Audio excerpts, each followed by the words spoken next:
Joris, game director of Unexplored 2, and with me is... Matthijs. I'm the composer and audio designer of Unexplored 2, and we are on a quest.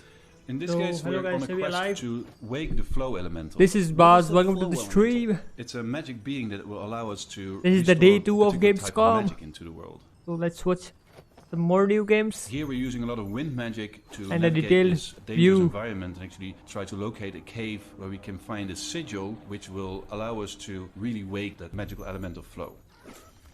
And these plants, they hurt you if you walk through them? Yeah, they're dangerous. They're very stingy, so I use the wind to make sure that they hide. Worms! I hate worms.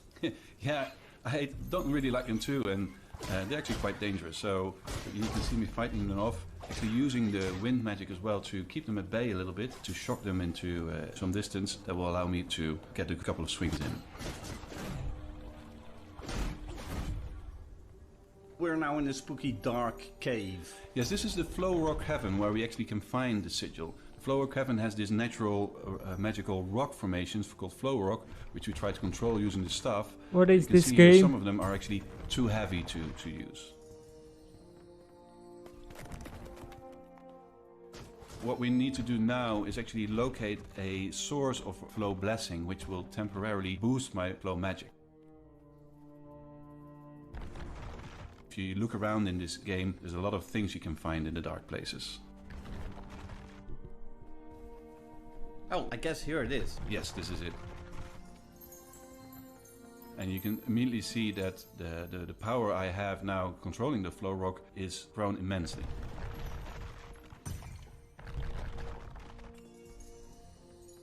You will be able to lift the heavier stones. Yes, which will be demonstrated right now. Now we can get past these heavier stones. And we'll get rewarded for that. Here we find a sigil. Oh, the sigil that you were just talking about. Yeah, we need the sigil to get water walking, and we'll see that later. It's a sort of natural magic source that we'll grab from this environment and take with us. But now we're in a different location. This is more worms! Oh yeah, I'm going to use magic to kill them. Oh yeah, this I like. But we're here in a bone temple because we're following up on a clue that to find... Okay, don't talk over the fact that you just you're summoning meteors. I'm summoning meteors, yeah, but we're here for information. It's not about magic. No, we're here following up a clue where we can find the actual exact location of the flow elemental. And now you're summoning something good. I get no, that's not good. That's it opened the door, but it also summoned some screaming skulls. Kill him. Yeah, I will kill him eventually, but I'm also running away using a side door here. So running away is always an option. Yeah, but here we are actually at the location where we came to look for. This is a place where we can meditate, and this takes in the form of a fortune test. What is a fortune test? A fortune test is a system that we use where a traditional RPG would use a dice roll, a simulated dice roll, and it offers a little bit more options, a little bit more gameplay. So we found the location and now we are at that location. We're approaching this huge plant. Yes, because the flow elemental is to be found out on the lake, and to get there we need to be able to walk on water. And this water lily, by restoring it, by giving it the sigil, it will give us a blessing that will allow us to get there. And now we're so what is this? Whoa, that's the elemental. Yes, it is, but the elemental is not alone. It has a protector. This is Laylee, a character that you can find in different locations, but in this case she's actually going to test us before she is allowing us to wake up the elemental.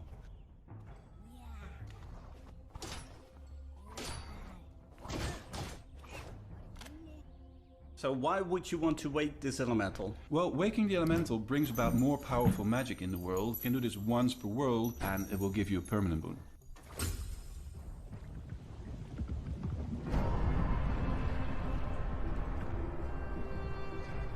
Why are these rewards important? They will change the world forever, even beyond the run you're currently in. Should you die, you can always start again in the same world with a new character. In a sense, Unexplored 2 doesn't tell the story of a hero, it tells the story of an entire world.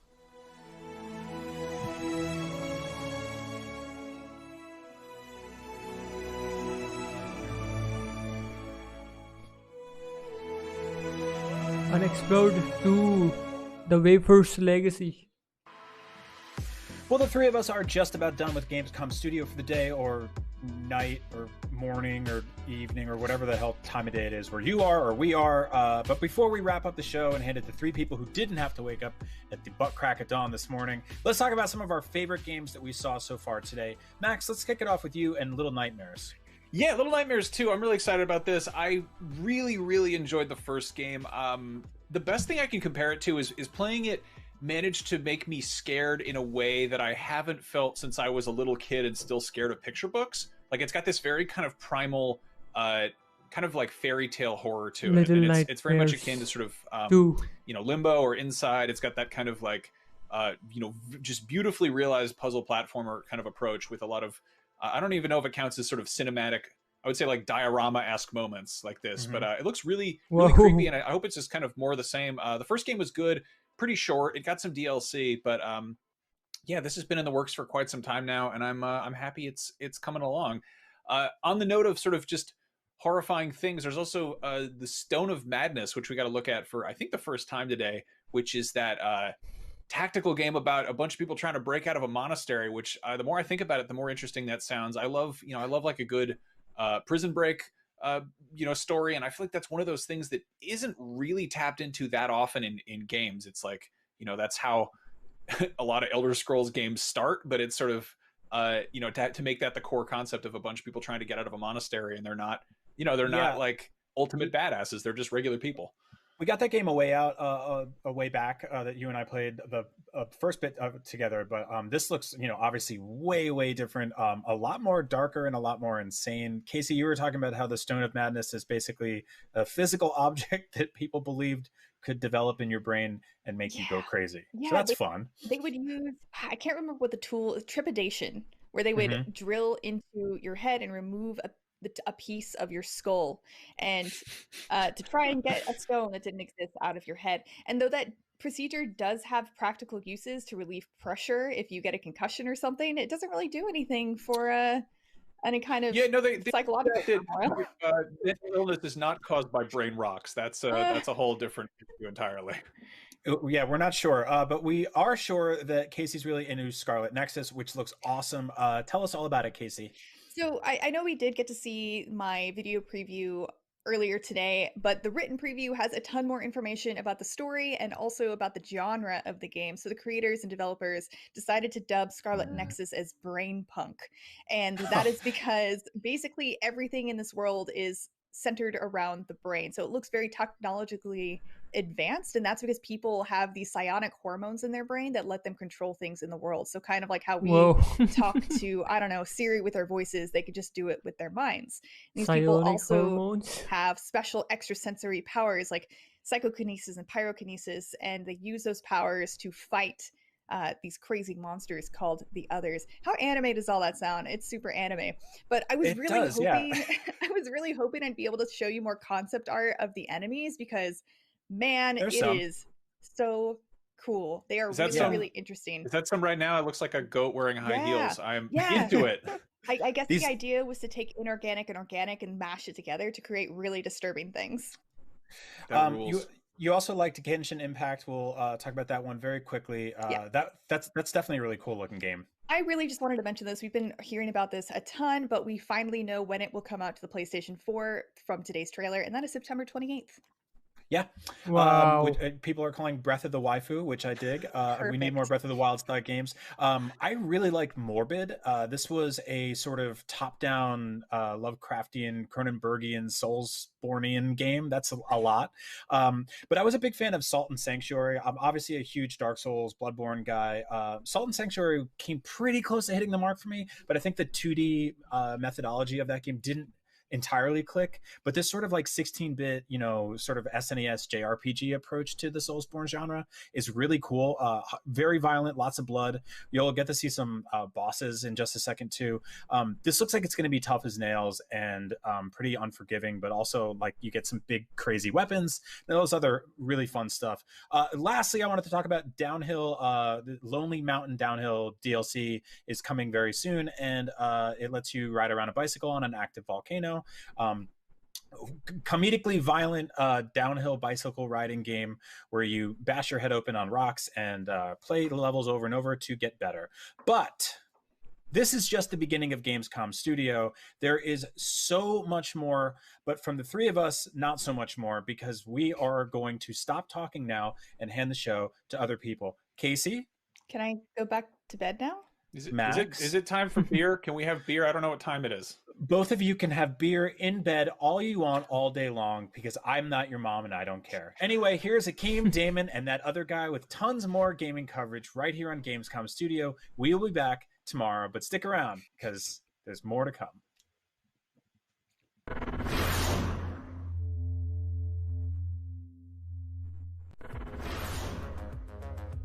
Okay.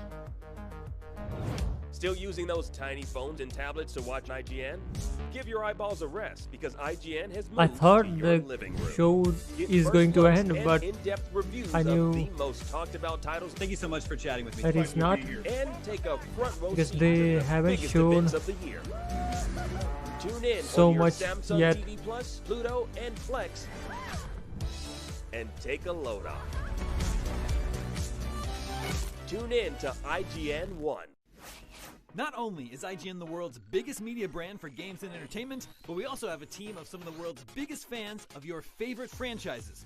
From breaking news and exclusives, never before seen looks Future at movies games, and games, to reviews, showtimes. let's plays, and live streams, IGN brings you all the coverage you need, no matter where you are. Whether you're on IGN.com, the IGN app, YouTube, Facebook, or Snapchat, we've always got you covered. IGN, the #1 source for all games and entertainment fans worldwide. Everybody loves watching a speedrun of their favorite game. But what if you got the opportunity to peek into the minds of the developers while they watch their games getting completely wrecked? That's exactly what happens in every episode of Game Devs React to speedruns. Yeah, you can do that. Oh my god! We invite you to ride along with the developers as they react to, question, and enjoy some of the most skilled players exploiting and speeding through a game it took years of their life to create. Join us every Saturday for a new episode. The next generation of video gaming is on the horizon, and IGN is here to bring you the latest PlayStation 5 and Xbox Series X news and analysis in our new weekly show, Next Gen Console Watch 2020. We'll bring on the experts to discuss and analyze all the latest developments around these new consoles. From frame rates, services, features, peripherals, and even all the new tech jargon, Next Gen Console Watch 2020 will keep you up to speed on everything leading up to the next generation of gaming. Join us every Friday for a new episode. Future Game Showtime is here. Yo, welcome back to Gamescom Studio. I'm Akeem Lawanson. Coming up very shortly, we have some brand spanking new exclusive trailers to check out, and in a little while after that, Max and Brian exclusive are trailers. having a chat with Troy Baker, a voice actor whose dulcet tones you've probably heard in a video game or two, or three, maybe four. Speaking of dulcet tones, joining me right now is none other than that velvety voiced songbird of IGN, Damon Hatfield himself. Damon, what else is going on? I am like a bird. I'll only fly away. If you're a fan of independent games, you won't want to miss our awesome indie show. That's tomorrow, Saturday, August 29th at 10 a.m. Pacific, 1 p.m. I'm Eastern, not or much 6 of an p.m. indie games CET. fan, but It's a fun variety showcase, jam-packed with indie game premieres, announcements, gameplay demos, and some great special guests. And later on, Michael Swaim takes over with the Gamescom Daily Show, which features games, guests, and lots of fun. It's called a daily show, but it's formatted like a late-night talk show. And depending where you're watching from, your experience may vary, but it should be a good time no matter what. That's at 2 p.m. Pacific, 5 p.m. Eastern, and 11 p.m. Central European Time. Right now, though, we don't have time for fun. Sorry, Damon. We're here on serious business. Here's a hard-hitting, no-holds-barred deep dive on Crash Bandicoot. We're running out of time because Crash Bandicoot 4 It's About Time is going to soon be hitting consoles, and I cannot wait to dive into this game as a huge fan of the Crash Bandicoot franchise. And thankfully, I can spend a little bit of time, and I promise I won't do too many more time puns after this, talking to Lou Studdert from the Toys for Bob team, a producer on Crash Bandicoot 4. Lou, thank you so much for joining me. Yeah, I'm glad to be here, and honestly, bring on the time puns. Just keep them coming. I feel like you and the team must be sick of. I'm sure you do them, back and forth to each other all the time. But I feel like I must drive you crazy by just throwing them in. So I'll try to restrain myself. We've got a lot of dad joke energy on the game, so Perfect. it works. That's how I like to describe most of the videos I do, as dad joke energy. So I appreciate that. Perfect. Yeah. So this will go very well. But no, there's a ton to talk about with Crash Bandicoot 4, especially since last time we spoke. But the first thing I want to talk about, around Gamescom is, of course, the debut and the first look at the flashback tapes when it comes to Crash Bandicoot 4. Don't forget to like the stream, guys. And what people can expect from what that is. Yeah, so the flashback tapes are these kind of devious test chambers Crash Bandicoot. up, and they see kind of Crash and Coco before the events of the original Crash Bandicoot. Do you guys these like actually it? Take place in the 90s. Hey, take Papaya place when Goose. Cortex Welcome to the was doing stream. tests on Crash and Coco. Because originally Crash was kind Gamescom of planned Day to 2 be is here. Cortex's और kind of आज general और of भी his नई army. Games reveal होने वाली हैं What we want to और do is make detailed these game play fun, दिखाएंगे. crazy test chambers where Cortex is putting Crash and Coco new games, हाँ न्यू kind गेम्स of की reveal to चल the रही है. limits new of, games are platforming showcasing. skill. And so these are these really fun, extremely difficult challenge rooms that players can get access to in a very unique way. You're required to find these VHS tapes in the levels. Yes. And you need to reach them in the level without dying. So it's actually us playing off of This is the Crash death routes Bandicoot. from the original trilogy, which required players to, get to a certain location without dying to get access to it. And so for us, these VHS tapes Like the are stream, that guys. challenge. So you need to find them in a level And if you guys without are dying new, to get access to these crazy levels. And then once you're in the don't levels forget themselves, to sub the they channel. actually have kind of a multi-tiered relic system. And so for the completionists out there, it's not enough to reach the end of it. Similar to a normal level, you need to also break all of the crates. And so it's exceedingly difficult. It's really fun. And it actually allowed us to just kind of come up with just insane creative usage for all of the boxes and crates in the game. And even toss in some that you've never Mario seen game जैसा है. हाँ वैसा Yeah, he I है. was, watching the footage before we spoke, and I gotta say, I love just how many Nitro crates there are apparent. I respect that. I can already imagine how frustrating I might feel on occasion at a missed jump or two, but how exciting it's going to be to try to overcome these levels. I do like that mix of the old and the new, because as you were saying, these take place back in time, but we're seeing, for example, one of the newer crates, which has that sort of like time countdown. Was there any worry about including some of the newer facets in these earlier things, or because sort of the way they're explained in the world, it was easy to kind of bridge that gap? You're exactly right. One of the things that you'll actually see in the levels themselves, or hear in the levels themselves, is a commentary running from Cortex talking to Crash or Coco, depending on whose level it is, and he'll explain, some of the ideas he had behind these crates, or some of the new ones we've added were actually experiments that he was running. And so we've kind of taken a chance to use these test chambers as fun areas to inject bits of lore and just kind of that Crash humor that you know and love, as well as recontextualizing or contextualizing different things about Crash's past. Well, and I really love that sort of whole ethos for the game, it feels like, because it is, last time we spoke, you had mentioned so much of the team, of course, is longtime Crash fans, lifelong Crash fans. And so to be able to really put this game in the context of what Crash's story is, it's not just, here's another, X number of levels. Here's why this journey matters to the, to pick up from that original Crash trilogy. Exactly. Yeah, this is actually, to tie it back into that original Crash trilogy for us, we kind of had this general idea of what if there was an amount of time in between, Crash going through the Evolvo Ray before failing out of the Cortex Vortex, because it's kind of a hard cut in that opening cutscene of the original Crash game, and so you don't know if there was some time in there.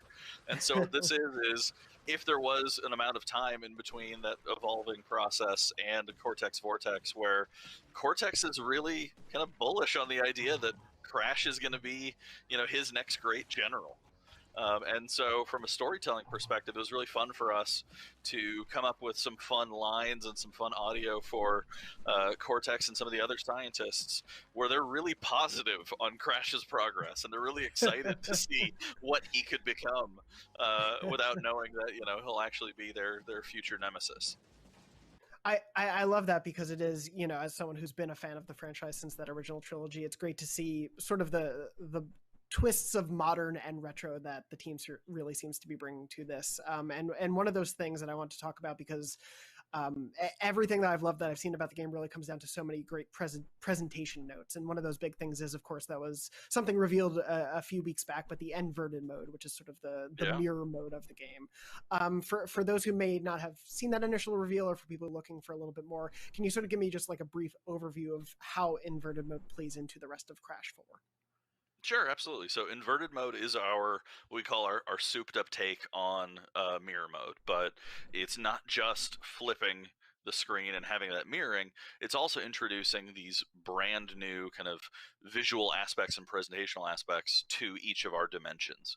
And so in one, you could be going in what was it, what we call the neon wastelands, or the hazardous wastes, with a crazy neon filter, and so everything's black and white and it looks like it's lit up by neon, and the light will actually fade if you take too long going to the next checkpoint.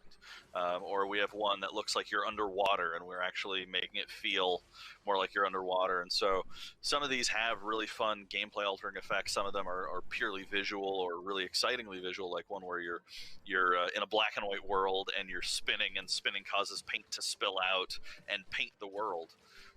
So this inverted mode is something that players will unlock part of the way through their journey in the game, and it allows players, once they've beaten the level, to access the level in this new mode with a unique feel, and also just, you know, more goals and challenges for them to take on. I love it, because it's there's this wonderful balance of wanting to bring people into the Crash world, but also to really give that level of, I think, depth that Crash longtime fans expect, but also that difficulty that fans expect. And there's just such a wide breadth of stuff that you and the team have shown off. It's been so incredibly rewarding as a fan to see, like, oh, there's this new layer, there's this new layer. It really does feel like this incredible full package for celebrating Crash's history and his future. Yeah, absolutely. I mean, it was very important for us to have kind of this foundational aspect of that original trilogy of games, and that kind of unique, what we call that perspective shifting platforming, that's really tied to the execution of skill and precision. But to take that as our foundation, and then just build on it and continue to iterate and continue to bring in new aspects, you know, from quality of life things of our modern and retro modes, which allow you to, if you want, play where if you die, you always come back at a checkpoint versus having to need to earn lives, to just additional things for players to do to grow in that skill. Because the more you play this game, the better you get. You know, the more efficient you get. The way that you see we have a death tracker now, and you see that thing shrink the more you play these levels. And then with inverted mode, we said we wanted something that played against that. We wanted something that took your muscle memory and threw it out the window and gave you a whole new fresh experience. And so from, you know, a new player coming in, you know, it's a really welcoming start to, you know, joining into the franchise. But then for that classic player, we've got some devious things, like these flashback tapes are just crazy. And the fact that you have to get to access them without even dying is just another layer. Yeah, and as you were saying, sort of as we wrap up, it both speaks to the death routes that were there in the original trilogy that definitely drove me crazy sometimes, especially when I was younger, but also the chance to have a new version of that here really does speak to, I think, sort of what this game is aiming to deliver, which I love seeing so much. As we sort of wrap up, I did quickly want to bring up, of course, because we've seen now Neo Cortex and Dingo Dial as other playable characters, and I was just sort of wondering on sort of a broad level the team's approach to these new characters, because I got a chance to go hands-on with the Cortex level from the preview version of the game a few weeks back, and what I loved was I felt at first I was like, oh no, this doesn't play like Crash, I'm going to have to rework my whole brain, and then it was like, oh, I could see a whole spin-off around the way Cortex plays. It felt like very well thought through, it felt very fun in its own right, but also fresh and unique and not just sort of a copy of what Crash was. Oh, fantastic. Yeah, for us, when making these alternate heroes, the way that players are going to get access to them is that as they play through the adventure, there will be a level introducing kind of them to this character, like Cortex and Dingo, that will teach them how these characters play. And then from that point on, they'll actually interact with them in optional levels, where these characters will be in what we call timeline levels, with so where big you ass. see how their parallel stories interact with Crash and Coco's adventure. And for us, when developing these, what we wanted to do was make sure that they were all compelling in their own right. They have some kind of core fundamentals. Like, we didn't want to, make Dingo Dial into a 3D, action adventure game. They have some core, foundational elements of a Crash game, but then we wanted to give them their kind of unique play styles, their unique focus. And so for Cortex, he's a bit more puzzly, right? He's about figuring out where to go, how to change enemies, how to interact with them. And then for Dingo, he's kind of jokingly our demolitions expert. He's all about breaking through stuff. He's picking up TNT barrels with his vacuum cannon, launching them at enemies. He's smashing through crates. He's a big boy, so he's slamming through things as he goes, as opposed to kind of having more of a finesse style of play than Crash. So it's been a lot of fun for us and for the team, not only to come up with the movesets for these, but then also just reinvent kind of how we develop levels for them and to come up with really fun, new and unique interactions for these characters. Yeah, the Cortex level was such a fresh surprise, and I loved getting the handle of him, and so I'm very excited to see how him and Dingo Dial and how this all factors into the full campaign really plays out, because I'm very excited to see that full package. Before we do wrap up, I briefly did want to have to ask, of course, I know the game's just, a couple months now away from launch, a little over a month. Is there enough time to put a John Carpenter reference in there now that we know he is looking forward to Crash Bandicoot 4? I have never been happier about anything on the internet ever. Do you guys like Crash Bandicoot? No, for context, yeah. For those who may not know, John Carpenter was recently giving an interview and mentioned he can't wait to play Crash Bandicoot 4, and I was delighted by that as a John Carpenter fan. And I saw you tweet about it too, so I had to mention it was a delightful congruence or confluence of things I would not expect to come together. Exactly. Yeah. I mean, as just a big fan and a big, horror nerd, it just brought a warmth to my heart. And honestly, seeing just the outpouring of how excited people are about this game has just been such an uplift to the team. Really, it's been a great project, and we can't wait to get it in people's hands, especially John Carpenter's. Especially his. And of course, I can't wait to play, and we're not that far off because Crash Bandicoot 4 is coming to PS4 and Xbox One on October 2nd. So close, I can't believe it. But thank you, Lou, so much for taking the time to speak with me. Can't wait to see more of the game, and thank you for showing off the newest bit of the Crash 4 puzzle. Yeah, absolutely. It's been a pleasure. I'm not much into it, Bandicoots, but let's see what they have That was to show our good more. old friend Crash Bandicoot right here on Gamescom Studio. And now it's time for a quick break, guys. Gamescom Studio will be right back faster than you can probably say Wumpa Fruit. Give it a shot. So welcome everyone. Welcome everyone to the nest of Baaz. How are you guys today? Everybody loves watching a speed run of their favorite game. But what if you got the opportunity to peek into the minds of the developers while they watch their games getting completely wrecked? That's exactly what happens in every episode of Game Devs React to speedruns. Yeah, you can do that. Oh my god! We invite you to ride along with the developers as they react to, question, and enjoy some of the most skilled players exploiting and speeding through a game it took years of their life to create. Join us every Saturday for a new episode. Not only is IGN the world's biggest media brand for games and entertainment, but we also have a team of some of the world's biggest fans of your favorite franchises. From breaking news and exclusives, never-before-seen looks at movies and games, to reviews, let's plays, and live streams, IGN brings you all the coverage you need, no matter where you are. Whether you're on IGN.com, the IGN app, YouTube, Facebook, or Snapchat, we've always got you covered. IGN, the #1 source for all games and entertainment fans worldwide. Still using those tiny phones and tablets to watch IGN? Give your eyeballs a rest, because IGN has moved to your living room. Get first looks and in-depth reviews of the most talked about titles. Thank you so much for chatting with me. Pleasure to be here. And take a front row seat to the biggest events of the year.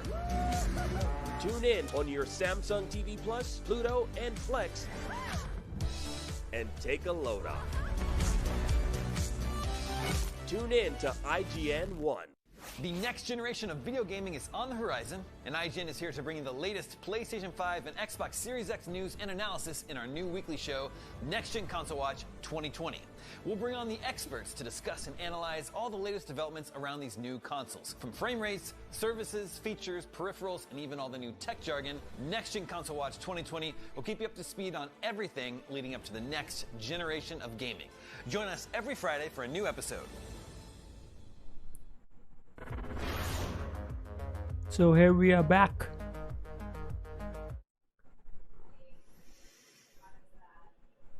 Welcome back to Gamescom Studio. If you're a fan of independent games, you won't want to miss our awesome Indie Show. It's a fun variety showcase of indie game premieres, announcements, gameplay demos, and some great special guests. That's right, Damon. Now, that's all happening tomorrow, Saturday, August 29th at 11 a.m. Pacific Time, 2 p.m. Eastern Time, or 7 p.m. Central European Time. So mark your calendars and set your alarms. But right now, we promised you more trailers, and here they are. So there are more exclusive. Whoa. Street power, ball out all day, all hours. Take it back to the streets. Wake up, take it back no. to the streets. What? Street power, ball out all day, all hours. Take it back to the streets. Wake up, take it back to the streets. Take it back to the streets. SPF, back on the beat. They know us from the west to the east. You play us, then you rest in peace. This looks cool. Big tricks like Say and Garnier. I'm a ball, can't stop till I got a plane. Wanna call when Oh, I talk, then they gotta this is pay. going to be fun. Rio, Paris, London, New York City, Manhattan, stunting. New flow, we pass discussion. You too slow like a traffic junction. So if you want smoke, not a good call. Under pressure, y'all choked, we stood tall. Freestyle on the field or futsal. Yeah, we playing street power football. Street power, ball out all day, all hours. What? Take it back to the streets.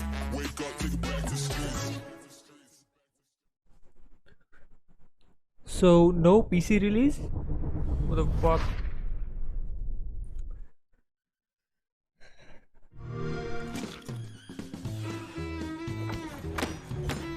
What is this? Lord. Drake?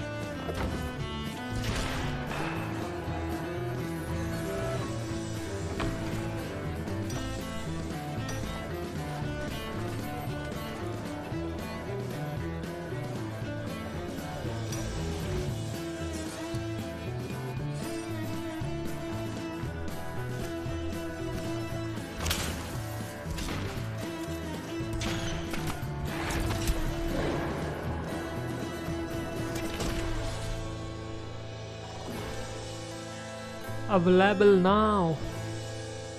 Drake Hollow. Hi, my name is Forrest Dowling and I'm the creative director of Drake Hollow. And I'm here today to share the news that Drake Hollow is available right now on the Xbox One. So you can go to your Xbox, download it, rescue some Drakes, battle some Feral, and have some fun with your friends.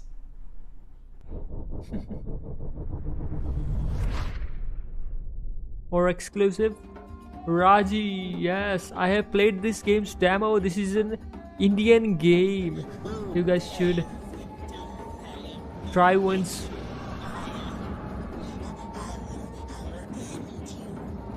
This game is from Indian devs.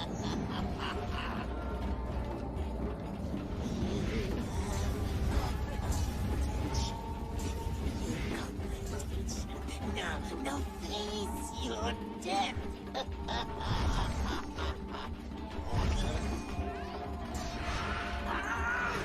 You dead, my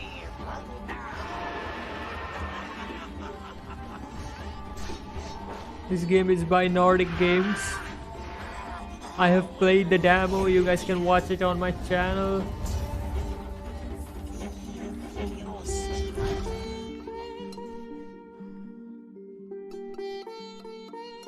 By the way, this game is released on Switch and coming to PC, Xbox and PS4 15 October.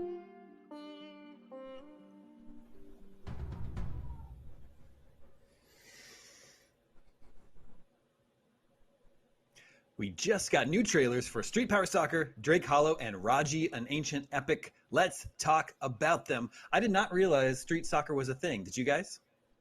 No, I did not. Well, see, that's the thing. I feel like, you know, we're so used to like traditional soccer that we kind of forget that street soccer is a thing. It actually is. I kind of like knew about it, but it's not as big as like traditional soccer is. Like this, the arcadey vibe that this game kind of gives off, along with like the cell shading, kind of like really speaks to like the craziness that you sometimes actually see in street soccer. Like the last time I've ever played a street soccer related game was like years ago. Was FIFA Street 4, which was very deep cut, and that was like that wasn't as over the top as what we see in Street Power Soccer, and I feel like this is definitely going to be like a welcome addition to people that kind of want to like deviate a little bit from the traditional aspect of soccer. Yeah, and definitely. Like I'm gonna enjoy it. Feel that this gives off. I love this. Yeah, it looks fun. It looks like it's all about tricks and customization of your characters. Reminds me a lot of NBA Jam. Yeah. Mm-hmm. Seth, is this something you play with your kids? Yeah, I would absolutely play this. I love arcade style sports games. I'm glad to see there's a resurgence of them. You know, NBA Playgrounds sort of kicked off this revival, and you know, hopefully we get more of this. What I really felt was this was like NBA Streets, which was on PlayStation 2, but they just changed up the sport a little bit. Give me some more of this. Give me some like NFL Blitz action. Let's get this arcade sports game ball rolling. Oh, I didn't mean for that to happen. I'm sorry. But it's great. I'm glad it happened. I'm happy with it. Okay, we also got to look at Drake Hollow. This is a game that's out now on Xbox Game Pass from the makers of Flame and the Flood. What did you guys make of this one? It's all about defending a village of sort of vegetable folk called Drakes from feral monsters that are actually called feral. Well, I gotta say, Damon, I'm here for the veggie folk. You know, my sister, she's actually she's vegan, but she's not so much of a gamer. But I think like this might be the game that kind of like turns her around to gaming. At least I'm hoping so. Really? You know, like. Yeah, you never know. I mean, like I think like the unique mechanic of this game, you know, you having to kind of like keep your veggie people. You also have to keep them entertained. Apparently, kind of adds like a new layer to this whole co-op fort building. So this game is for the veggie people. Like if you don't keep them entertained, apparently they die. Your veggie folk die if you don't keep them entertained. Wow. Okay. So I feel like a lot of vegetarians will really appreciate this game. Yeah, I wonder. You're playing as humans though, so like have they walked into another dimension? Like how did they get to this world with these fantasy creatures?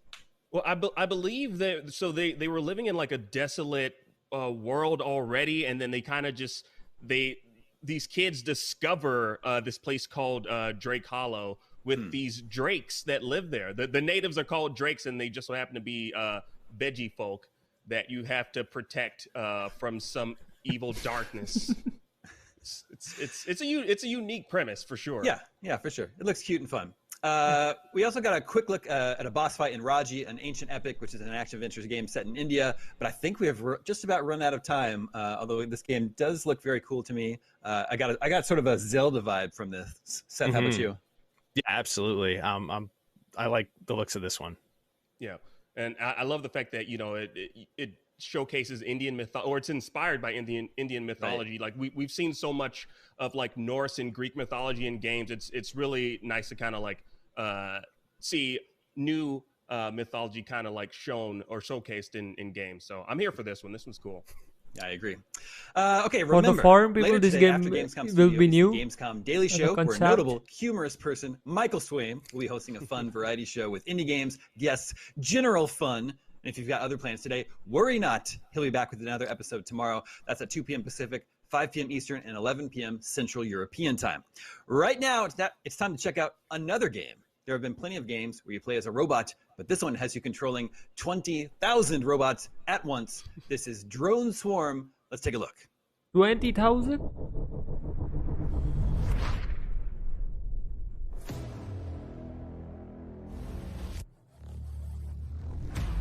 Drone swarm. They sent us a message. Translate. Unknown vessel, you are in full territory.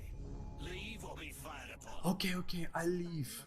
Of course I won't. So welcome everyone to this play session on Drone Swarm. The aliens actually threatened us and we have 32,000 drones at our disposal to deal with them. So let's make that fun. Like, how about 10,000 drones ripping through your hull, kind sir? Trespassing, right. So let's draw another attack. Everyone, welcome to the channel. Out for good. Ooh, yes, it's enough. Bam, rest in pieces there. Whoa, 3 more enemies incoming. So let's improve our wall setup because we committed way too many drones, a lot fewer now. So they're approaching a straight line, so let's just punish them for that. But we can actually commit a lot more. Let's do it.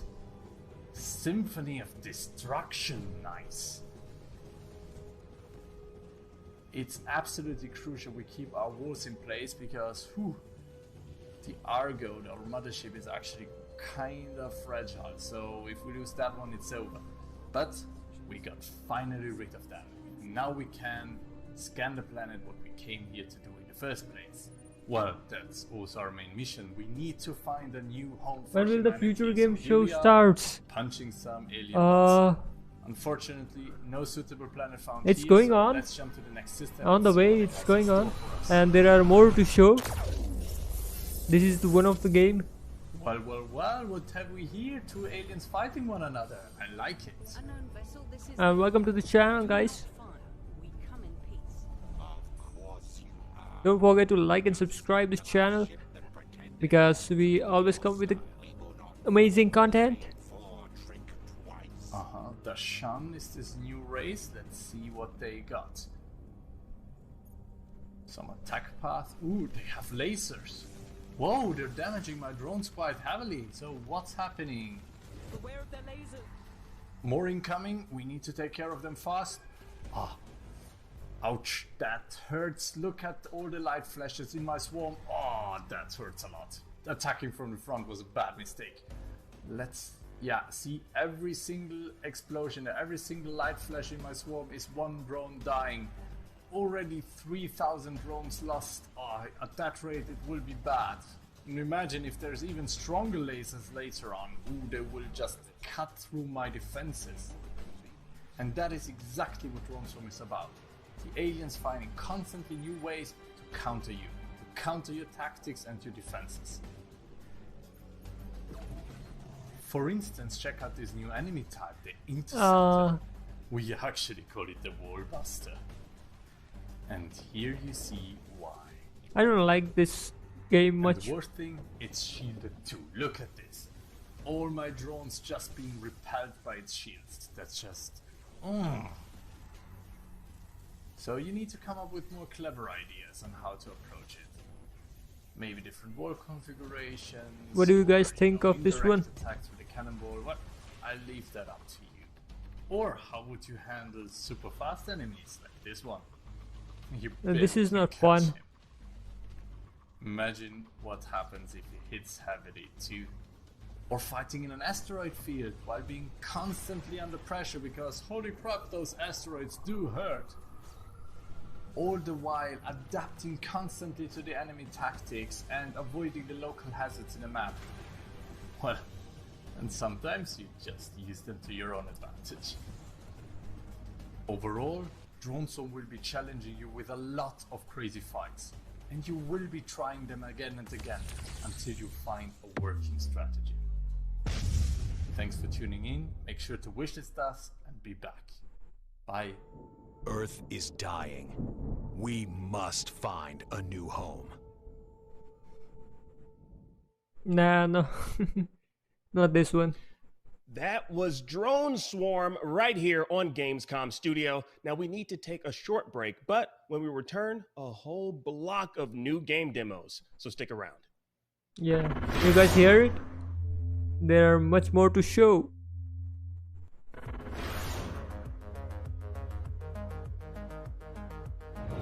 Gamescom 2020 is the heart of gaming, and you can keep to the beat right here on IGN.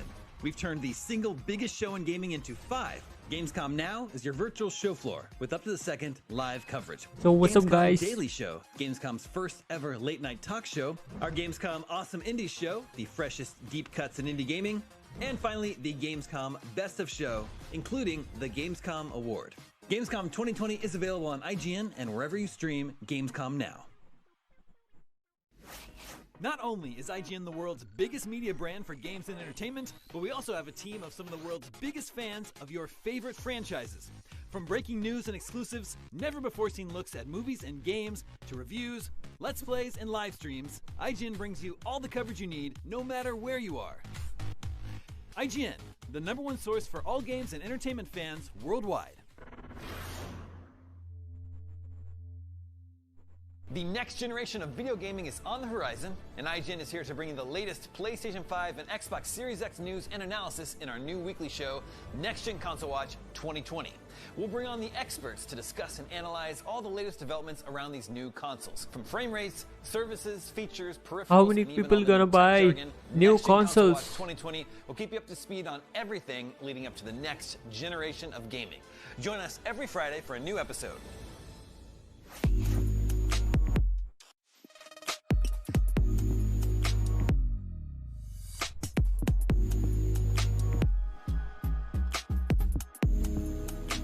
Wow. This year, Gamescom is streaming to you on IGN, and now you can watch it unfold on TikTok. World premieres, exclusive gameplay, cosplay, interviews, and unforgettable moments from the biggest show in gaming can now be crammed right into the palm of your hand. Check out IGN and Gamescom's TikTok accounts and use the hashtags Heart of Gaming and Gamescom 2020 to get in on the action.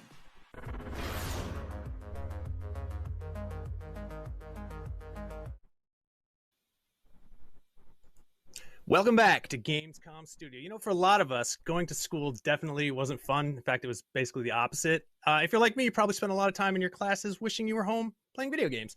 So a video game about going to school doesn't sound really fun unless it involves magical powers. And that, my friends, is what this next game is all about. Here's Tom Marks with a turn-based tactical RPG about students at a magical school. Check it out. Check out this game. Up next on Check Out This Game, a turn-based tactical RPG set in a magical school that puts a focus on strategy and positioning for each fight. Take a look at some exclusive gameplay from Eichenfeld.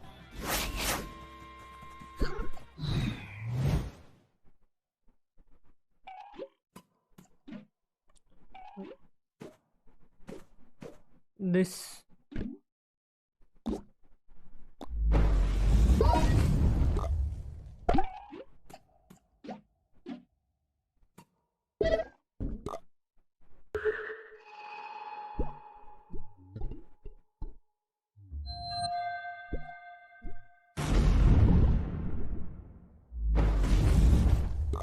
I'm also not much into this kind of games.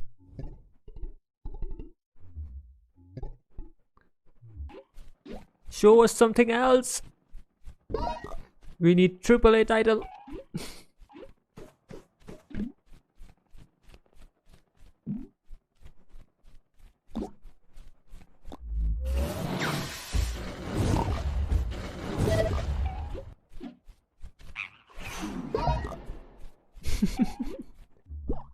Oh man. What is this?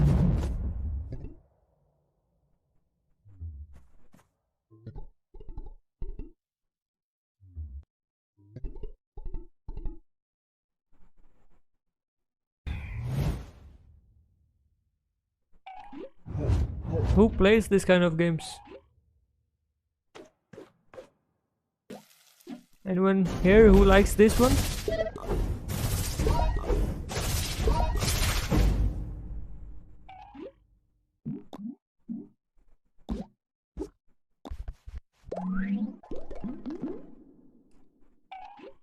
I used to play this kind of games when I was little. Like what you see? You can watch the extended version of this gameplay at IGN.com or YouTube.com/IGN. And be sure to tune into Gamescom Awesome Indies, Saturday, August 29th at 10 a.m. Pacific for more exclusive gameplay, trailers, and reveals of exciting upcoming indie games.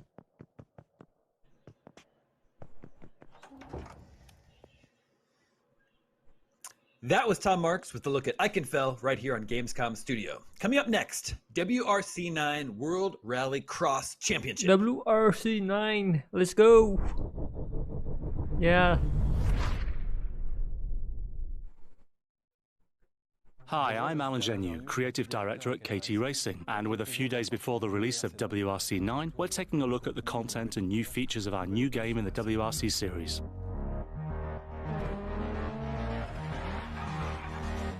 I like rally games. We've updated the series and the game in all areas, basically. Racing genre lover. Dynamics, game modes, sensations. We always want to offer players a rally experience that's as close to reality as possible. And so today, I'm going to present the improvements and new game modes available in WRC9. This year we have 3 new countries. Rally Kenya returns to the championship. Rally Kenya is an iconic rally with its wide open spaces, so you can find yourself in the savannah with extremely fast sections, which are in complete contrast to other areas, such as villages with narrow technical This looks amazing. where you need to pay attention. It's a very unique environment. At certain points you are on very wide tracks, and then all of a sudden you are in a village or crossing a river. It's very interesting and a very specific type of racing on gravel. New Zealand also returns to the championship this year. New Zealand is also gravel, and it's distinctive for its many twists and turns. You need to manage mass transfer in the hairpin bends. The gravel changes when it rains, and the environment transforms a lot. But you can enjoy lovely coastal views at the same time. Yeah, It's beautiful this looks and very amazing. technical. Japan returns this year as well. You're on asphalt for this rally, so it's a bit faster than Kenya and New Zealand. But it also has extremely tight and technical roads. You also pass through villages in this one. There are many hairpins which you must learn to handle and avoid hitting the barriers. There This are voice is also beautiful echoing. landscapes in this unique country that require a They're particular bad recording by the IGN.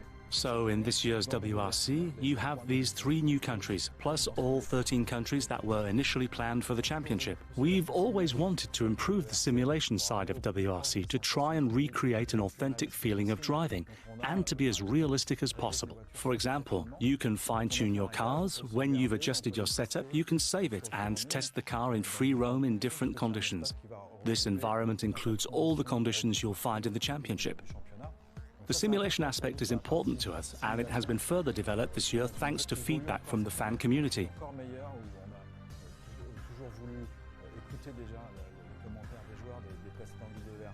We've improved the suspensions and the feeling of mass transfer and car weight. This is very important for handling, and it's an area we definitely needed to improve again this year. This year it's even more realistic. We developed it with our playtesters and with rally drivers who had the chance to test the game.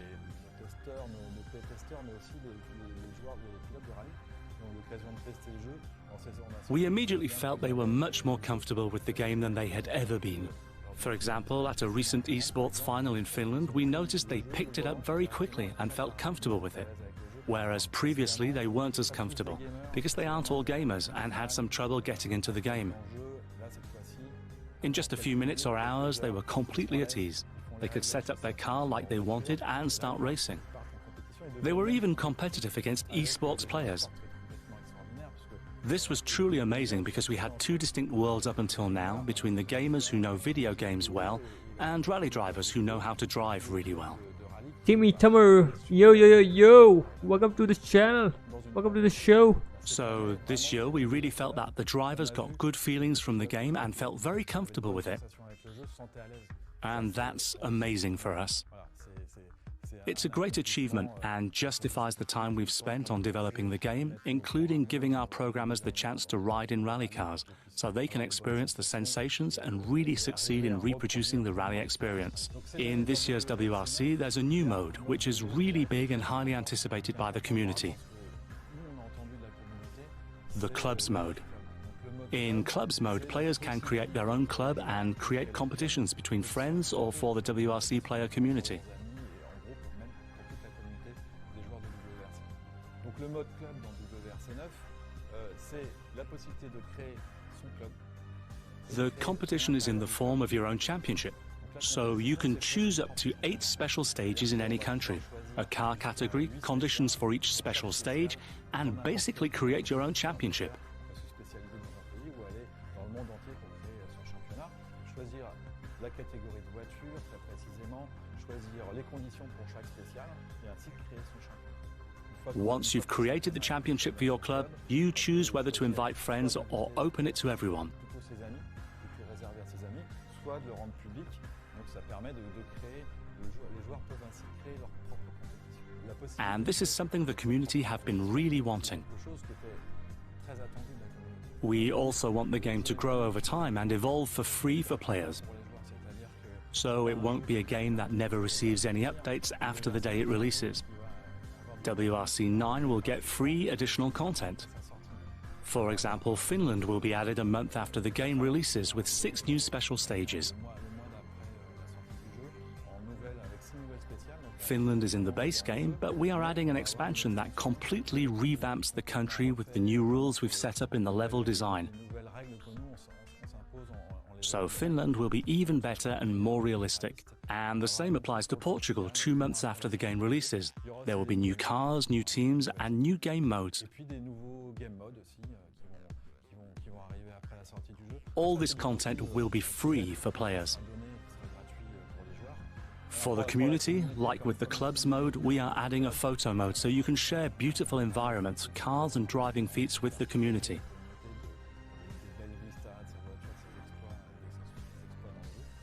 And then there's a co-driver mode that will be added a few months after the game releases.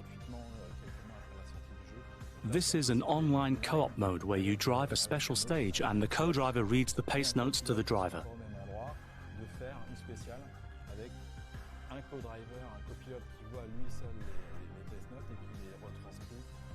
This will be a team effort just like in a real rally. It's already an intrinsic part of the rally experience and we want to give players the chance to try it out in WRC 9. So, there's one driver and one co-driver, and they must work together to get the best time in the special stage.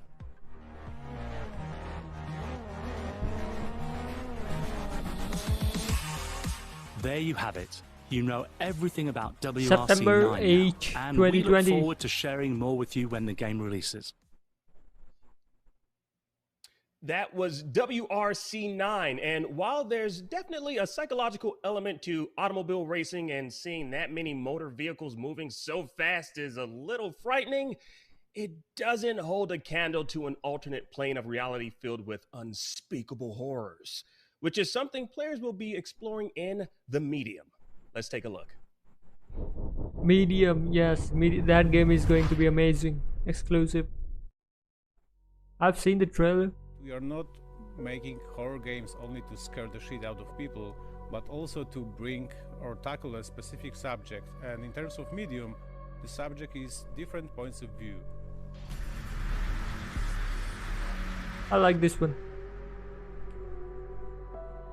I've seen it. When you have our central theme, dualism, different points of view, like everything is connected to the topic, you know, game design, level design, music, audio, like everything.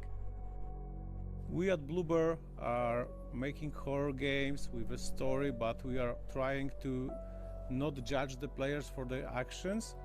You know that not everything is black and white. Everything can have second sight, and sometimes it can be not pretty. During a game you will see different events and different points of view, and the game will never tell you that something was bad or good. We are playing as Marianne. Marianne is living simultaneously in 2 worlds, our normal world and this hostile spirit world. She's haunted by the vision of the child murderer. Like it's like a vision or like a dream. It comes back to her Wow. for time to time for whole her life, and she tried to put the pieces together. What about This amazes me. Why she's seeing there? If it's about her or about somebody else, or this is only premonition. She have a call from a strange man called Thomas. And Thomas talked to her, okay, Marianne, I know what you are and I know what you're looking for. I have the answers. When you play as a medium, you can see really a different side of everything. People, places. I very like one of the lines written by our writers, where Marianne says that she's living in two worlds, but she has never been a part of any. Our game uses a very unique mechanic that allows you to be in the two worlds at the same time. The spirit world that Marianne sees reflects everything that is really strong in our life. If we have really strong emotions and we keep it to ourselves, in some way these emotions sink to this dark universe. The spirit world is based on Zbigniew Beksiński's paintings. So it's not a happy world, you know, you don't see many really good looking places. It's more sinister, dark, scary. I would sweetheart. Wow, this is so amazing. Outgrown her. Don't need her. Have new suit. The light almost gone. Not dark yet, but it's getting there. Do you guys like it? That was The Medium right here on Gamescom Studio. Now we need to take a short break, but when we return, Alaloth, champions of the Four Kingdoms. We'll be right back.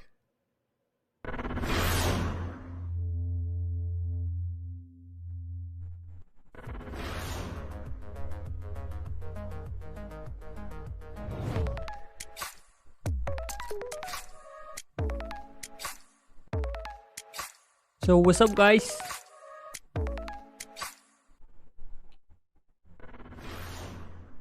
Type something in the chat, guys.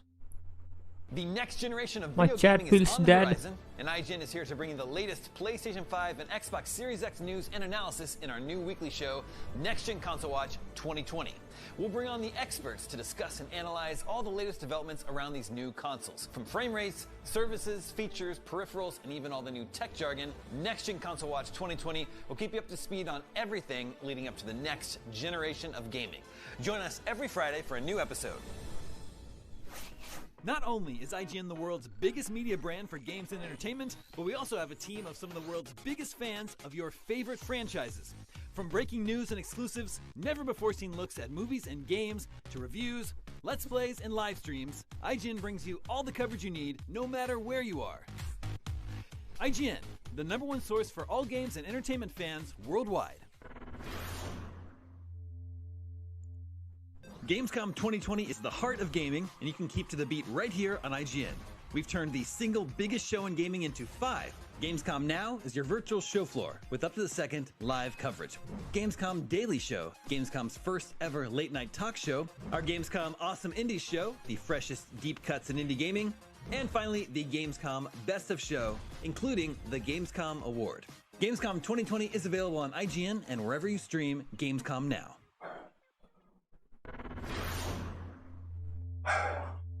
Hey there! Do you have opinions on games, movies, TV, or other weird stuff on the internet? You can take part in our new show, Power Ranking, where you can vote on all your favorite things on the internet. Do it now! Do it! Just go! Vote! Go vote!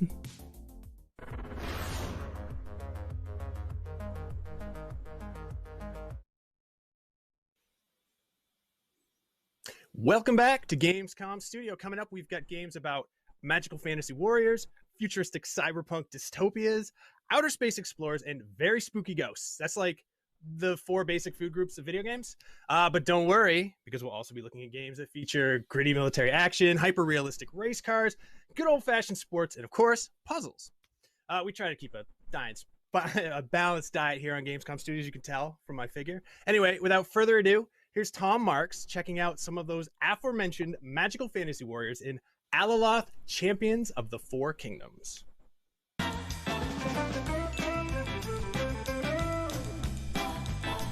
if you're a fan of classic RPGs, you're going to want to pay attention for this next one.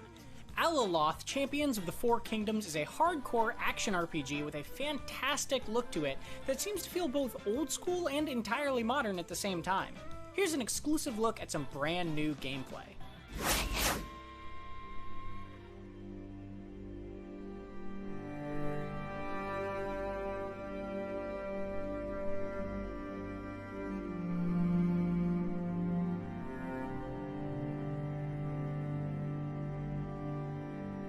This music makes me feel like Game of Thrones.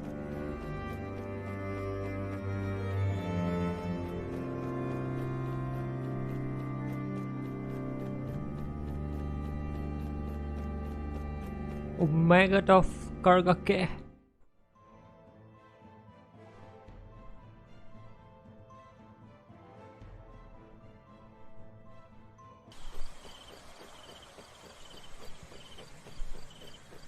This looks nice.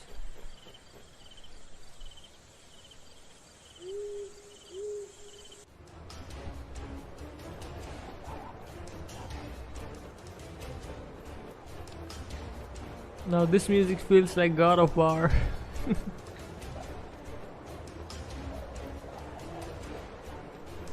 Spider.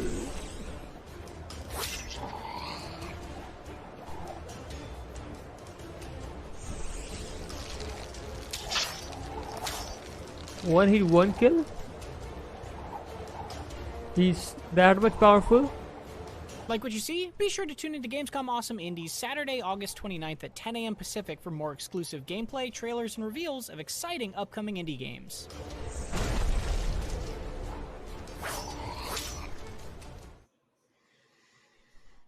That was Tom Marks with a look at Alaloth, Champions of the Four Kingdoms. If you prefer futuristic cyberpunk to high medieval fantasy, then the good news is our next game has plenty of neon-drenched futurism. Here's Anno Mutationum. Anno Mutationum? Exclusive. Hello and welcome to the world of Anno Mutationum. Today we'll be looking at some gameplay footage where we see our main character Anne going on a side mission. Anno is a 2D meets 3D cyberpunk action adventure. You can see the 2D part in the characters, which are sprite pixels, and 3D in the environment. The gameplay itself also divides between the two, so you will have 2D segments where you do like action and platforming, and 3D this looks amazing, huh? segments such as what we're looking at now, which is basically kind of exploration mode. If you look at the surroundings in the city, you see we have a lot of inspiration from such classics as Blade Runner and Ghost in the Shell. The city is one of the many locations in the game which you can freely travel to and fro. You can also explore a city. For example, we just passed this little alley just here, which we could go in there, see what's up. Maybe there's an NPC there, maybe there's another quest, who knows. However, we want to keep on walking. We want to say hello to Robodog, and we want to go on and explore the alley just up ahead. Notice the corny guy to the right. So, as I mentioned before, cities have a lot of different areas which you can explore. We're just going to walk up ahead here, and you actually can see already another segment just up ahead, which we're not going to go to this time. We're just going to go back and explore this alley a little bit more. We're going to go take a right turn here in just a bit. There we go. And we're going to check out this night market here on the side. I think they're just setting it up. We see the bartenders there on the left, and we see some this is so amazing guys there at the end. We're not going to bother. And we're going to go back to the main alley. Did you guys have seen Cloudpunk? I mentioned action and adventure, but Anno also has a lot of RPG elements. For example, if we can explore the surroundings and we can find stuff, such as in this old box, there's this disc, which we can then use either to craft other items or we can sell them for credits. If we look at the vending machine just right here, it's not good to ease your hunger, but it is good to buy stuff for battle. For example, we have some stuff here that restores health, enhances defenses, and the like. We're just gonna buy all of these because we have a lot of money. So there we go, stim shot and a booster, and the other ones as well, because I want to show you the menu system as well in the game. We're just gonna go and open up the Grom system, and this time we're gonna check out the backpack. There we go. We see the different items we just acquired. You can also see the pixel art, which we like a lot, actually, here in the items. You also see your weapons, which you can store here, and yeah, basically anything you find through battle, through exploring, through quest, and what have you. Then we see the weapon and the talent section. The talents are basically the skills that Anne has, and which you can upgrade, as well as the stats. And the weapons are the weapons you find. There'll be tons of different weapons, which you can all enhance through chips. Alright, well that's that. Now let's talk to the NPC we've mentioned earlier. So here we have the King of Corn, indeed, who is trying to get Anne's attention because apparently he wants to sell his corn King juice. of Corn. So, as in any adventure and RPG game, dialogues is of course a big part of the game. You'll be talking to a lot of NPCs, be they NPCs revolving main quests, side quests, or just random NPCs that you can talk to. I know it's a combination of different genres. We'll take a good look at the action part as well. But it also has those elements of an RPG, those elements of an adventure game, and such. The corn dude over here is actually has an ulterior motive, which is the mid part of this quest, where he wants Anne to enter into this street fighting tournament. And of course, kicking ass as he does, is not really too impressed here. Is more than willing to do so. And we'll just show you another part of the dialogue system, which is of course the replies. You'll be using this a lot in game to talk to NPCs, ask them questions, or make decisions, such as is the case here. Either we refuse to partake in this violent activity, or we're gonna go enter and kick some ass, and it's of course the latter. This will lead us into the final portion of this side quest, which is the battle system here, and you so see here's a fight. Fighting with both her light sword and her heavy sword, as well as a pistol. She can do tons of combos. So we'll see here one in a while where she just flipped up the enemy and shot him down again. You can use different items throughout the game in battle. That's like you can throw grenades, you can use your cannon, you can use different moves that you acquire. In short, you have a lot of choice during those action scenes. Just gonna finish off this guy. We are now officially the winner of the Corn Street Fighter tournament, and now we get contacted by Anne's partner in crime, so to speak, Ayane, who is actually now hinting to Anne that she should maybe go to another section of the city to check out the item that she just won, which is another part of this side quest. Alright everybody, thanks so much for taking the time and checking our video. We hope you enjoyed it. Please check us out on Twitter, on Discord, and if you like our game, please wishlist it on Behind its Steam. written demo. That was Anno Mutationum, one of the many games we're checking out here on the Gamescom studio. Seth Macy, what's next? Wow, Akeem, my friend, I am glad you asked. Our next game is about lovers in a dangerous space-time. And while that would have made a great name for a game, there's already a game called that. So this is called Project Haven. Anyway, check out Project Haven. Project Haven. Let's see what it is. Hi everyone, my name is Joanna Dimas. And I'm Sergio Gil. And we are excited to show you some alpha gameplay of our upcoming game, Project Haven. Project Haven is a tactical turn-based RPG that combines the tactical complexity of the genre classics with a strong gritty narrative component. The game takes place 100 years after several events decimated nearly all of the world's population. What remains of humanity now lies under a shield-protected city named Haven, where the well-off go about their lives in the comfort of the city center, while the rest of the population is This is clustered like in Attack on surrounding Titans. suburbs. In this broken and unfair society that struggles to maintain its humanity, you take the role of the leader of the Steel Dragons, a recently formed motley crew of mercenaries taking whatever jobs they can. One of the fixers you meet early on is Daisy, the owner of the bar La Duchesse. She was once an actress, but has since channeled her dramatic talents into charming the slumburb's most influential figures and building a network of loyal informants. I assume this means you're at my disposal. After receiving a mission, the HQ is where you start your preparations. You can manage your inventory, buy and sell items on the black market, check your merc stats and see if they are fit for duty, but also hear their opinions and insights about the current situation. Once you are in a mission, Project Haven offers you several mechanics to achieve your objectives. You are free to choose the playstyle you prefer. You can use stealth and take out as many enemies silently as possible, or you can just go loud and use the vast array of weapons and paths available. Project Haven deep mechanics start with the movement and cover system, where you have full control of your mercenary, including his stance, lean, and speed. When the time comes to fire your weapon, you have an immersive third-person control of your character.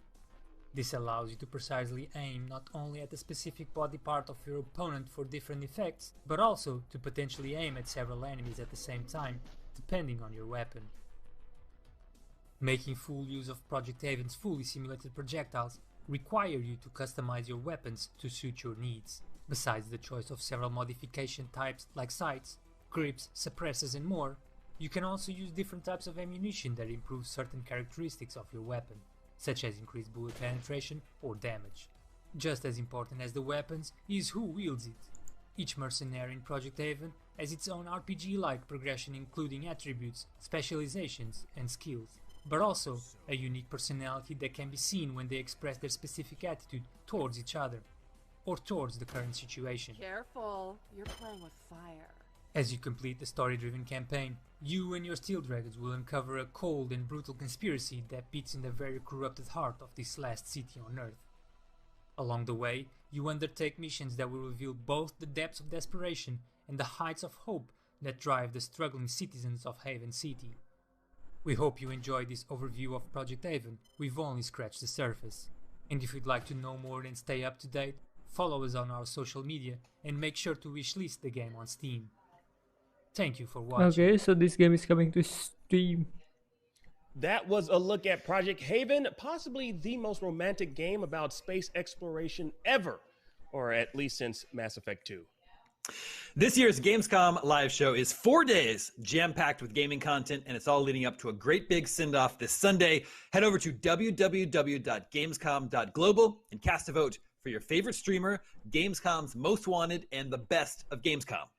And then tune in on Sunday, August 30th at 8 p.m. Central European Time, 11 a.m. Pacific to find out the winners on the grand finale of this year's Gamescom, the cosplay competition and Gamescom Best of Awards show, where we give the gamers a stage, cool cosplayers, user-voted awards, esports, and so much more.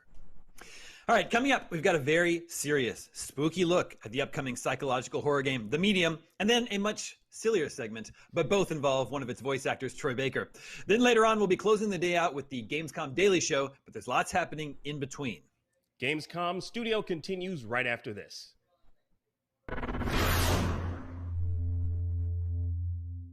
So there is much more to show.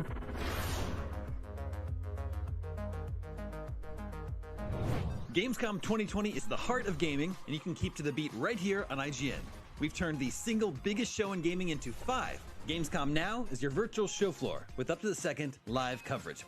Gamescom Daily Show, Gamescom's first ever late-night talk show. Our Gamescom Awesome Indies Show, the freshest deep cuts in indie gaming. And finally, the Gamescom Best of Show, including the Gamescom Award. Gamescom 2020 is available on IGN and wherever you stream Gamescom Now. Not only is IGN the world's biggest media brand for games and entertainment, but we also have a team of some of the world's biggest fans of your favorite franchises.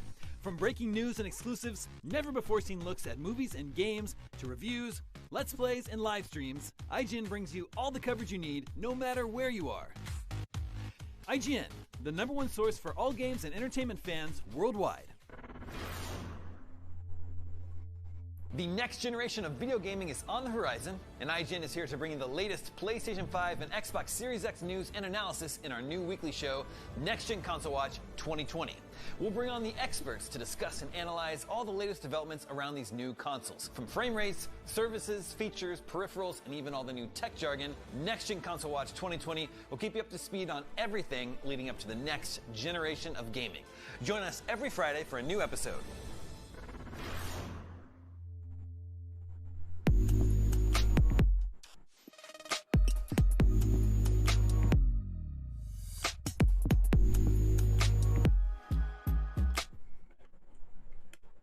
This year, Gamescom is streaming to you on IGN, and now you can watch it unfold on TikTok.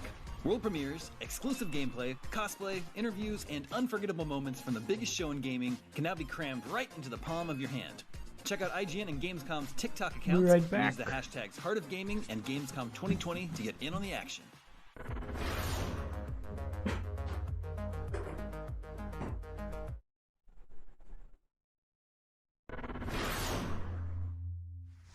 And welcome back to Gamescom Studio. I'm Max Scoville here with Brian Altano, and we're joined by a very special guest. If you've played a video game in the last decade, you've probably heard his voice, and now he is appearing in some form in The Medium, the brand new horror game from Bloober Team, who also gave us Layers of Fear and Observer.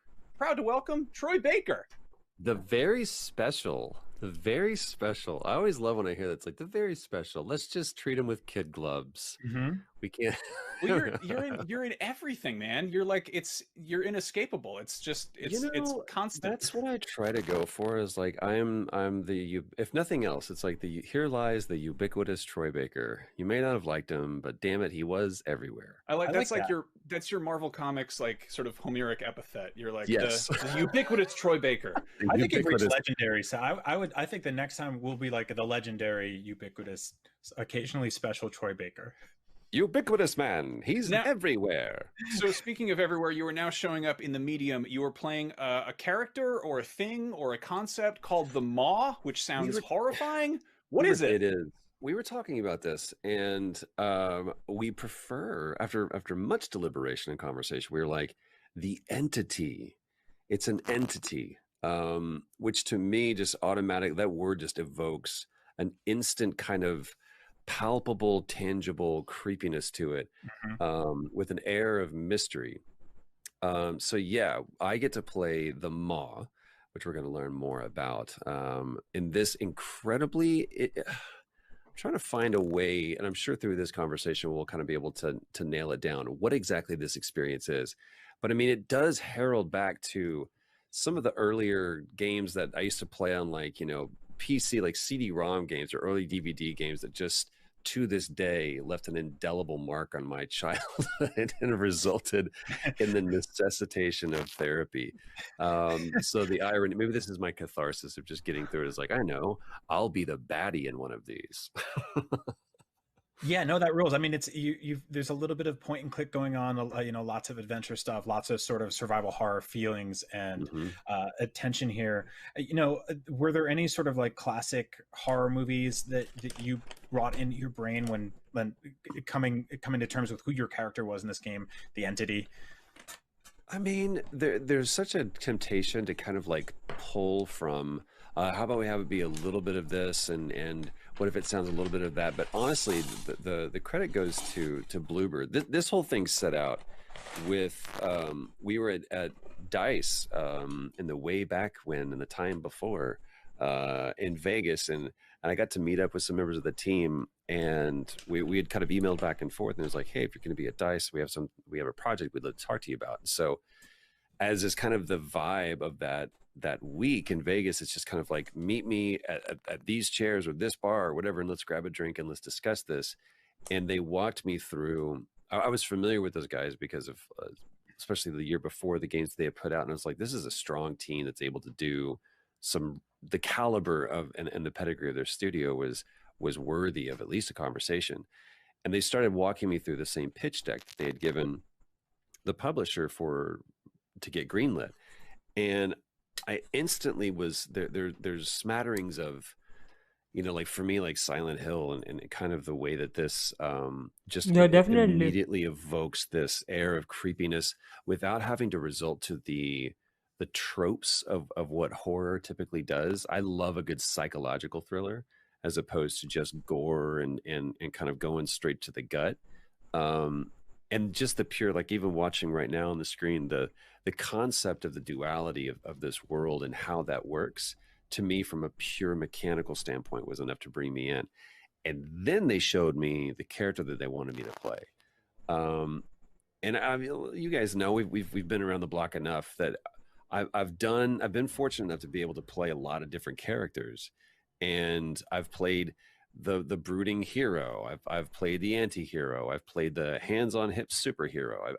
I've been able to play a lot of these different characters and find some kind of subtlety and nuance and originality in each of them. But this was like, man, and I even told the guys, I was like, look, I really want to do this. So we need to find a way to make this work. And to their credit, and they had no idea the challenges that would be before them when we had that first conversation. But this just, the character alone was, I really wanted to do this because this is something like I've never done before. And there's a fear and a challenge that comes to that, because you start asking yourself, you're like, can I do this? Is this something that I can do? And so we just together as a team, we buckled down and we jumped on a Zoom call and we're like, let's walk through this. Let's find this character together. And that, to their credit, that was after months and months of them already doing so much groundwork on who the Maw would be in their game. Now I think we get a brief glimpse of the Maw at the very end of this. Yeah. And there's a sort of definitely like a monstrous physicality there. But I like this one. You've played a lot of humans, and you've done full-on performance capture, but you've also got, you know, a great vocal range. Is this full PCAP, or are you just doing the voice here? I really got to give credit to everyone who's involved in this, because you know me, like when given the chance, I'm going to suit up and we're going to go to work. And then lo and behold, we didn't know that there was going to be this weird thing happen called COVID that was going to bring about this pandemic. And fortunately, we work in an industry of professional problem solvers. They looked at this and was like, all right, this is some bad design. Let's debug this and iterate and come up with a better version. And so they were able to quickly put together a team on their side to be able to go, let's shoot this here, and then Troy, let's come in and let's mask you there. And after I saw what the performance capture artist did, I mean, and it's not just, it's an amalgamation, the way that they do this. There's members of the team that are helping to kind of block this out, to kind of get a real sense of this. And so everybody really rolled up their sleeves and got their hands dirty in this. But the guy that did a lot of the mocap for the Maw was on stilts. And I was like, oh man, I don't know if I would have been able to do that. I'm always down to try, but I've learned that there's an artistry when it comes to certain physicality. And I do what I do very, very well. But when it comes to someone who specializes in that, I'm happy to turn the reins over and let someone, whatever's in service of the character, that's what I'm down for. Can you give us a little sample of what the Maw sounds like?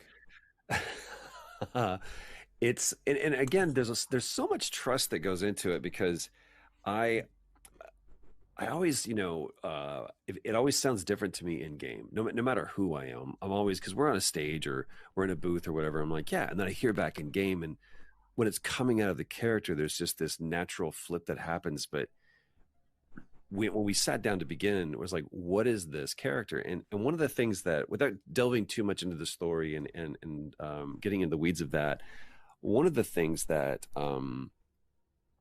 compelled me to the character, just presentationally, was the fact that it was very important to the team that this entity exists outside of gender.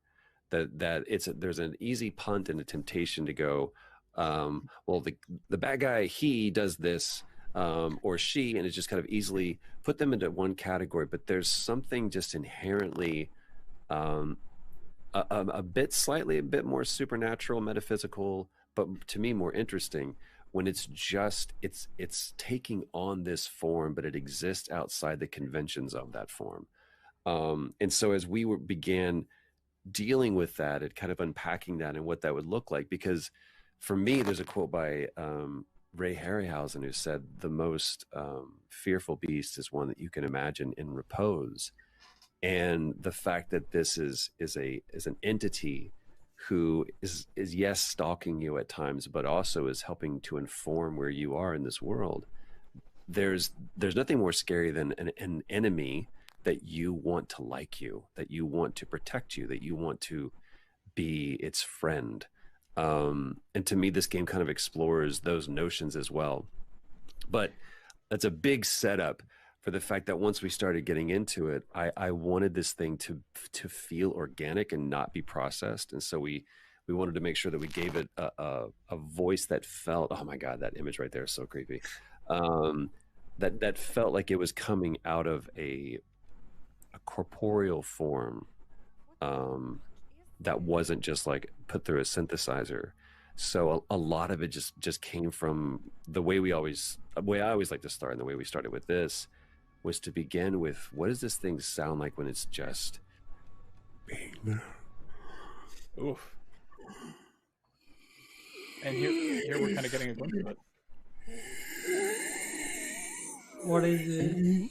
Everywhere.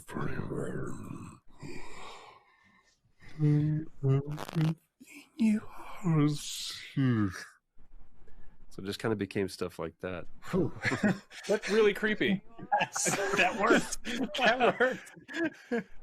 Well, damn. Yeah, man. I love the feeling of this. One of my favorite moments in a game of just something that scared the shit out of me was in Dead Space. And it wasn't when the things were in front of you, it's when you just heard them around you. And to me, there's nothing that helps sell the tone of something better than just experiencing it on one sensory level. And so that was something we took into account when we were doing this. It's like, what is this entity? What is this being? What is this character when it's not just right in front of your face?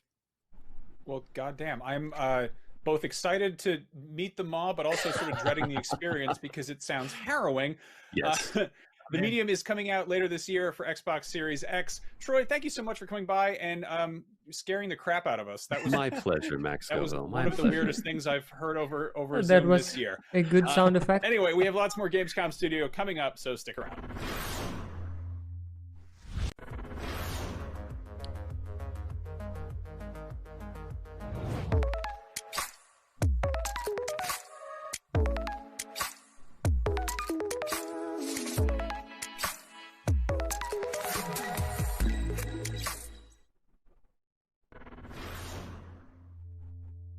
The next generation of video gaming is on the horizon, and IGN is here to bring you the latest PlayStation 5 and Xbox Series X news and analysis in our new weekly show, Next Gen Console Watch 2020.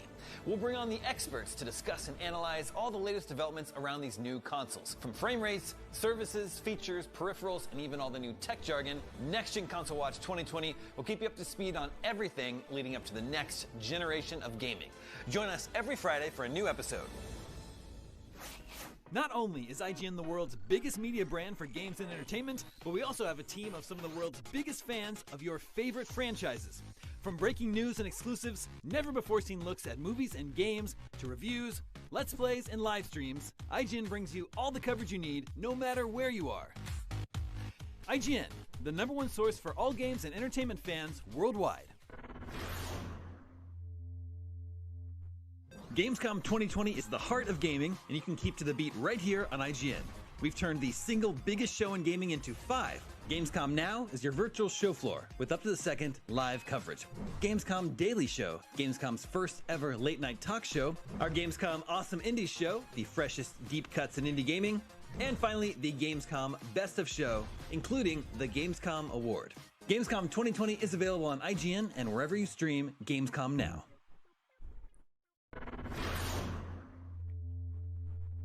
Hey there! Do you have opinions on games, movies, TV, or other weird stuff on the internet? You can take part in our new show, Power Ranking, where you can vote on all your favorite things on the internet. Do it now. Do it. Just go. Vote. Go vote.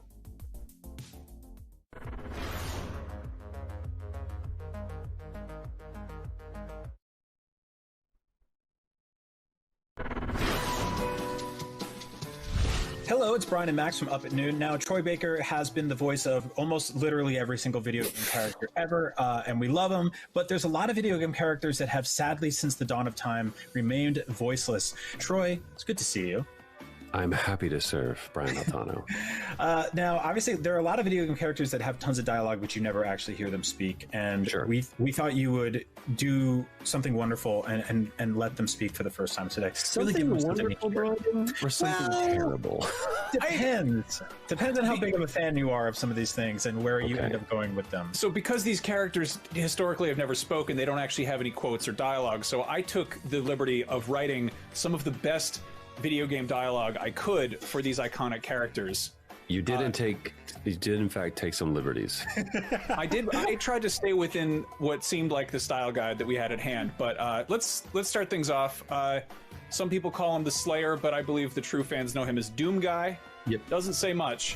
First of all, it's always important as an actor, you want to ground your performances in something real.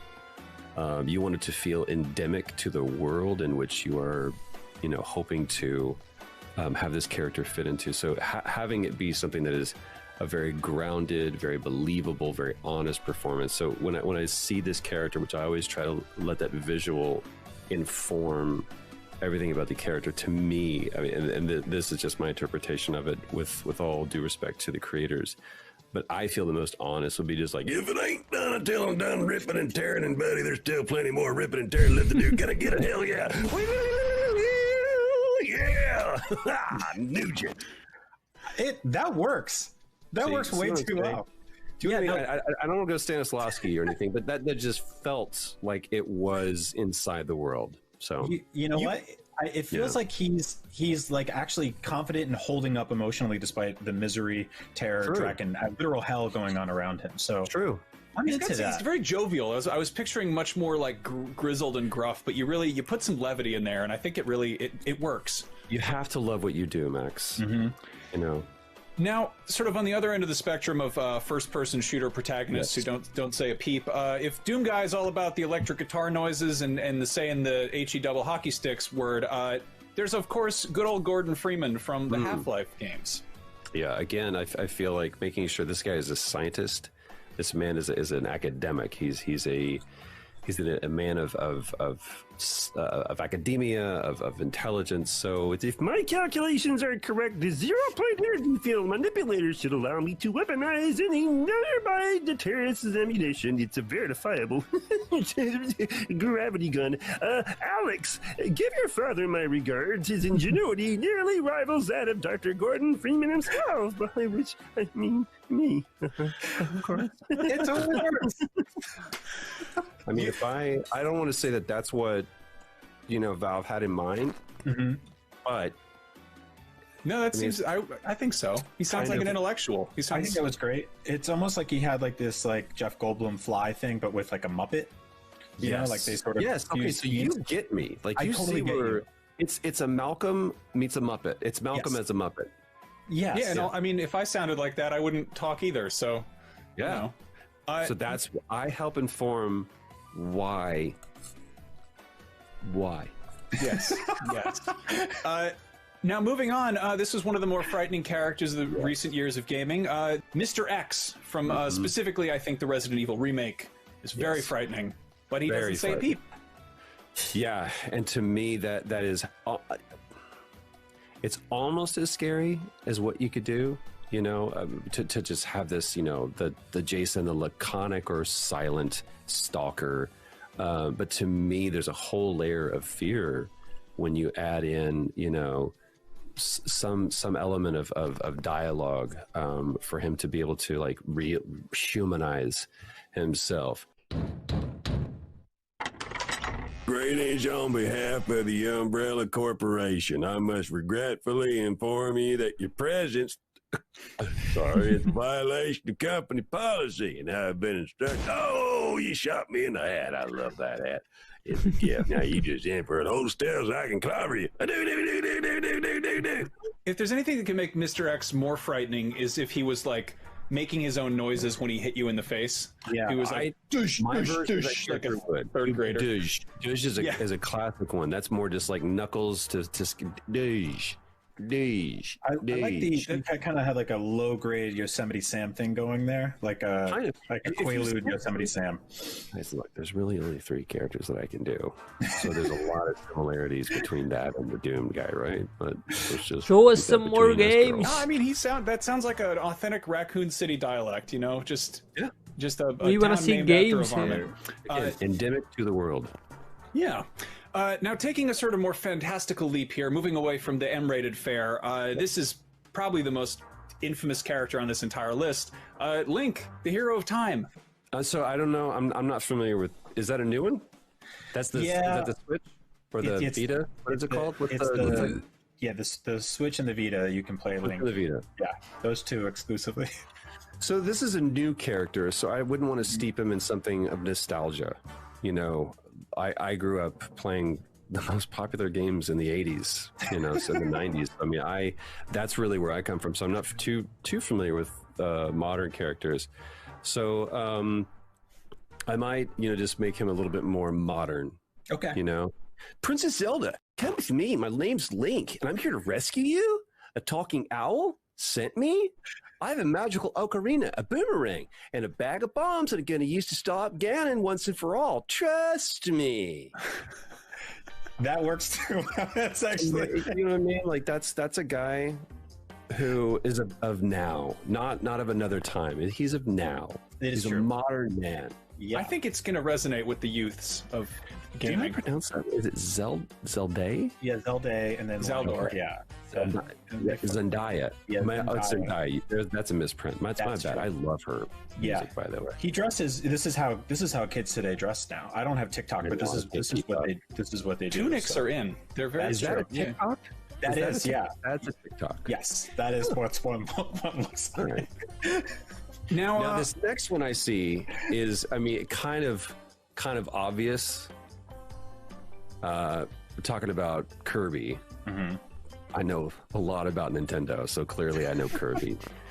And this is just kind of like you look at it and you go, all right, let's do one for the fans. We know exactly what this one's going to sound like. Sorry if I ruffled your feathers, Dr. Diddy. But you turned this dreamland into a nightmare hellscape. It's time someone ended your reign of terror now. Get in my mouth. That's probably when I see that kind of character design, which really the character design is going to be the most informative to the character voice. Mm-hmm. It always should follow the voice. I always imagine. I read the Kirby novelizations as a boy, and that really is how I imagined him speaking in my head. That's what I want to be. I want to be the voice of your childhood, specifically yours, Max. I've read a lot of Kirby fan erotica, and I think that's perfect right there. Thank you very much. I wrote that. Thank you. Check out more at kirbyfanerotica.blogspot. You're one of the 3 that ordered that. Thank you. Well, Troy, thank you so much for lending your legendary voice to these voiceless characters. I won't be able to hear several of them, especially Kirby. That was that's deep in my head now.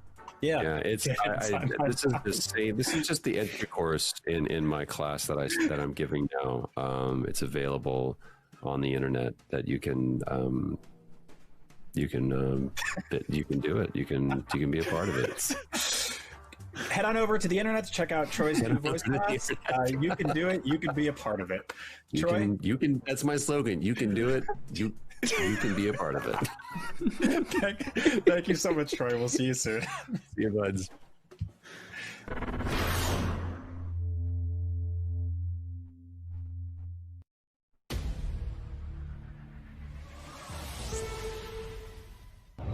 In case you missed the reveal yesterday, we're going to take a peek at the new trailer for Bloober Team's cyberpunk horror game, Observer System Redux. The year is 2084.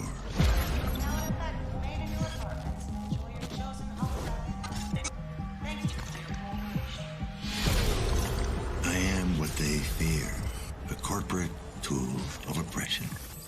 If you don't remember, that's when they call me to access you.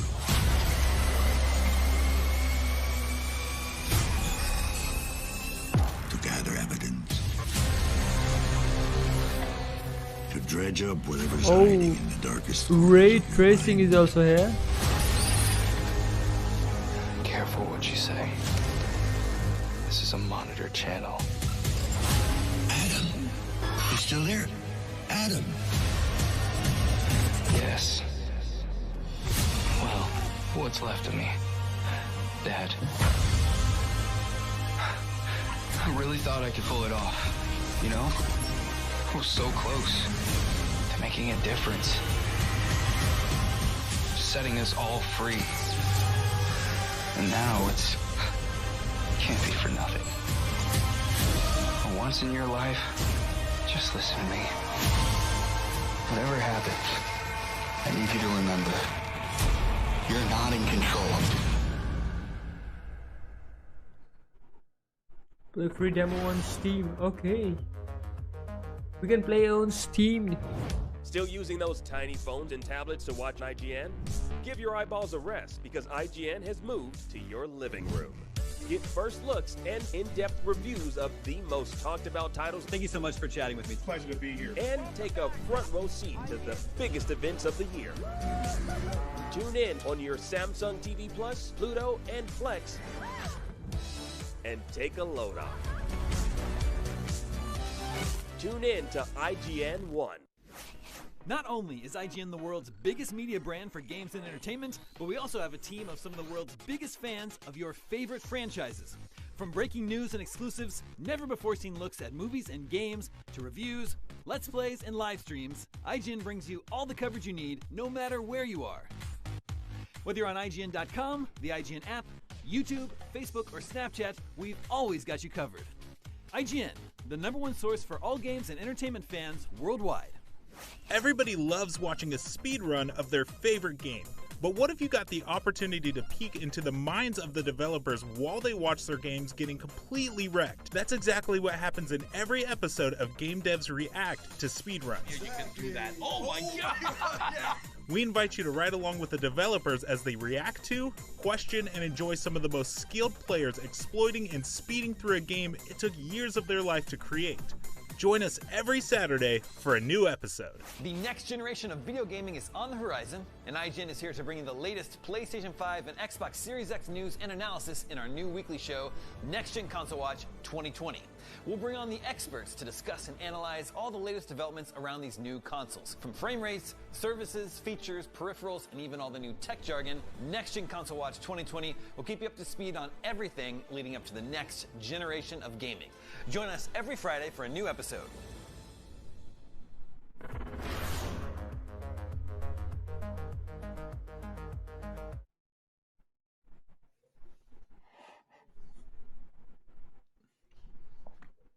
Welcome back to Gamescom Studio, I guess. And as much as we appreciate you watching the show we've put together, we'd like to remind you that this is just one part of Gamescom 2020, which has been a massive undertaking. Now you can check out all the streams and videos on Gamescom's official Twitch channel at twitch.tv/Gamescom or on YouTube at MyGamescom. You can also stay in touch via Twitter and Instagram at Gamescom or by using the hashtag Gamescom2020. And finally on TikTok, be sure to follow Gamescom.global and use the hashtag Heart of Gaming to join the conversation. And to find everything else in one place, head on over to www.gamescom.global to see all the newest games content and take a look at the full schedule so you don't miss anything. You can also sign up for an account to personalize your Gamescom experience. Like we said, Gamescom 2020 is a massive undertaking. Now, one of this fall's most anticipated games is technically two games, which most of us have already played, sort of. Here's a look at Tony Hawk's Pro Skater 2, completely rebuilt from the ground up to look as good as we remember it looking decades ago at the tail end of the last century. Tony Hawk's Pro Skater 1 and 2 is just around the corner. I'm super excited for it. Great memories playing both of these games. I'm joined now by game designer Andy Gentile to help me reminisce and get me even more excited. Andy, thank you so much for joining me today. Yeah, thanks for having me, man. Appreciate So it. these games were college games for me at the University of Kansas. I worked in campus mail, delivering the mail around campus with my buddy. And when we'd come back from our route, we had a PlayStation set up in the mail room, and we just played both these games, 1 and 2, nonstop, passing the controller back and forth, trying to achieve every objective on every level. Andy, what was your experience with these games back in the day? I mean, it sounds a lot like mine. I mean, I grew up like everyone else, just like totally obsessed. I had the Pizza Hut demo, the official PlayStation Magazine demos, and I really just played any extreme sports game I could get my hand on. But Whoa. the THPS series has been near and dear to me, so I'm really excited to see it make such a huge comeback right now. So how'd you make your way to the Tony Hawk dev team? The short version of that story is I played a lot.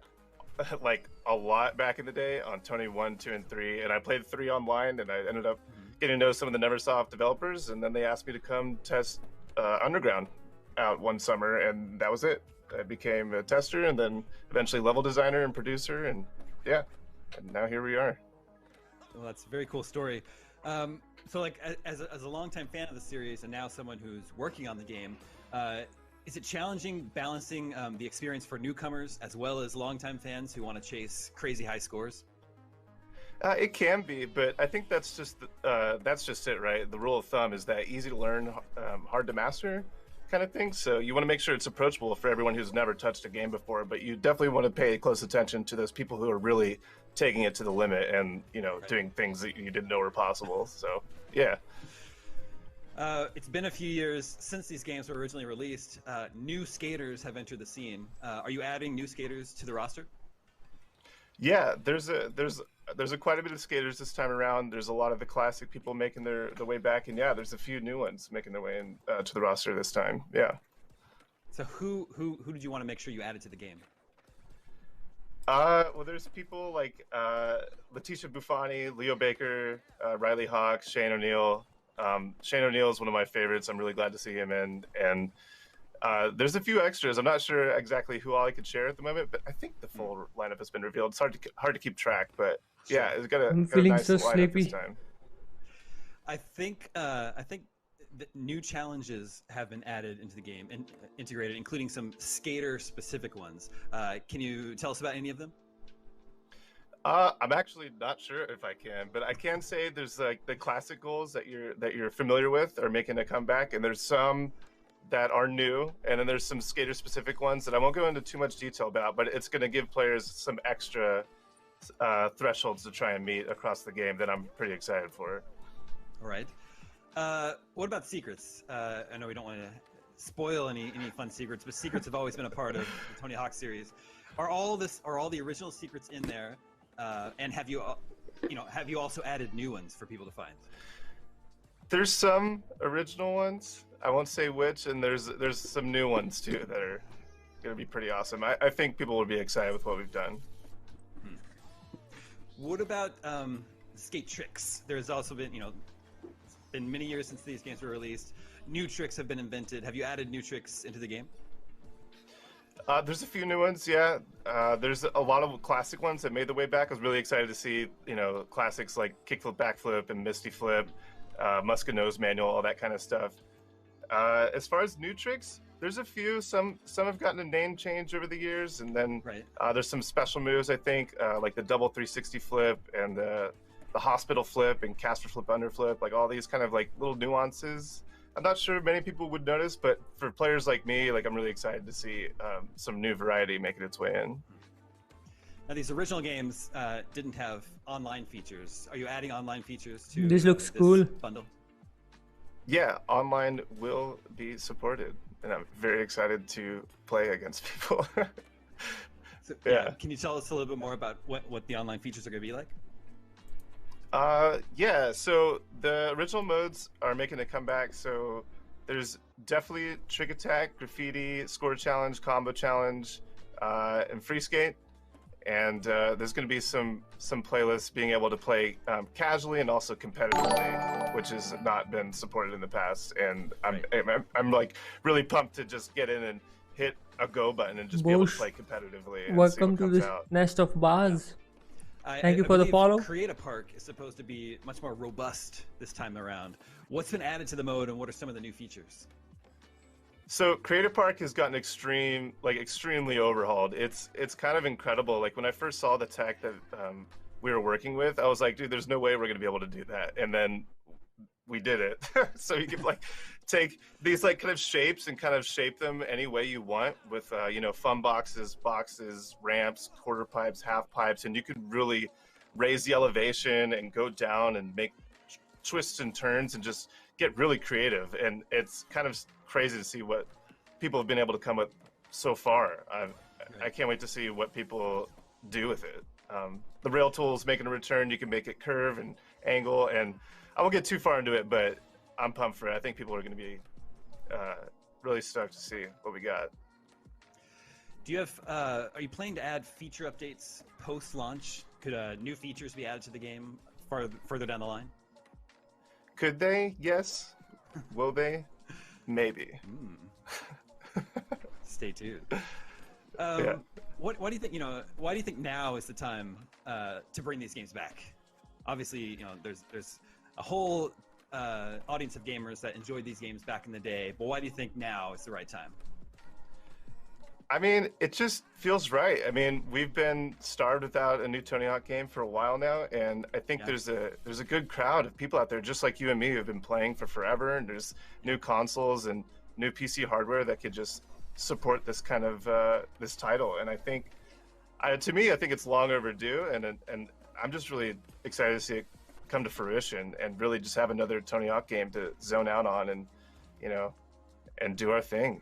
And yeah, it feels like a good time. We're just about out of time here. Before we go, what is like the thing you're most proud of working on with Tony Hawk game?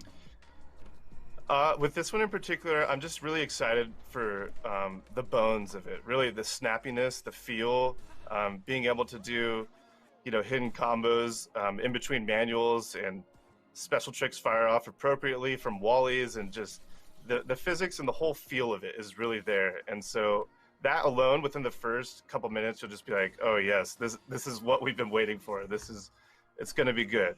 And yeah, it's got my stamp on it, so I'm really excited for it. Nice. I'm also really excited to return to Tony Hawk. Andy, thank you so much for joining me today. Awesome. Thanks for having me, man.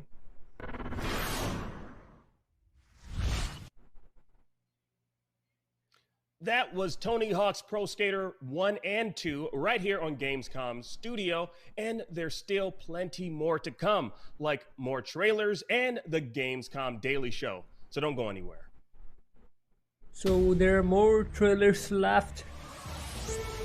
Stay tuned.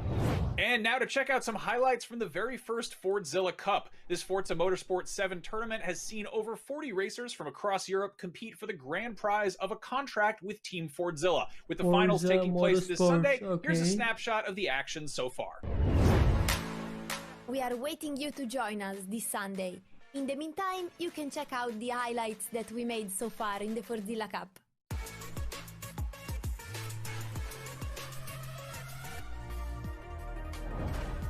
Here we go, ladies and gentlemen. We are racing. It is lap 1, Hockenheim, the Grand Prix, and they are all together at the moment.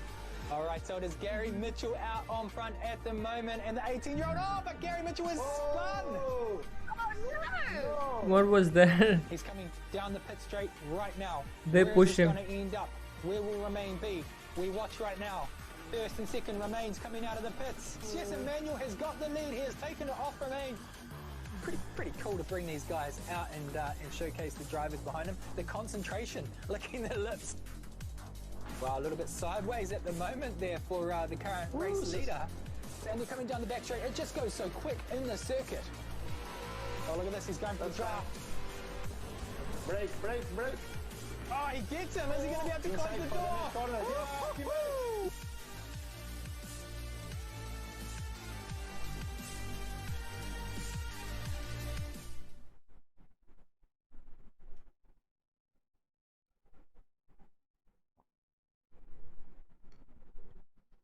This looks amazing.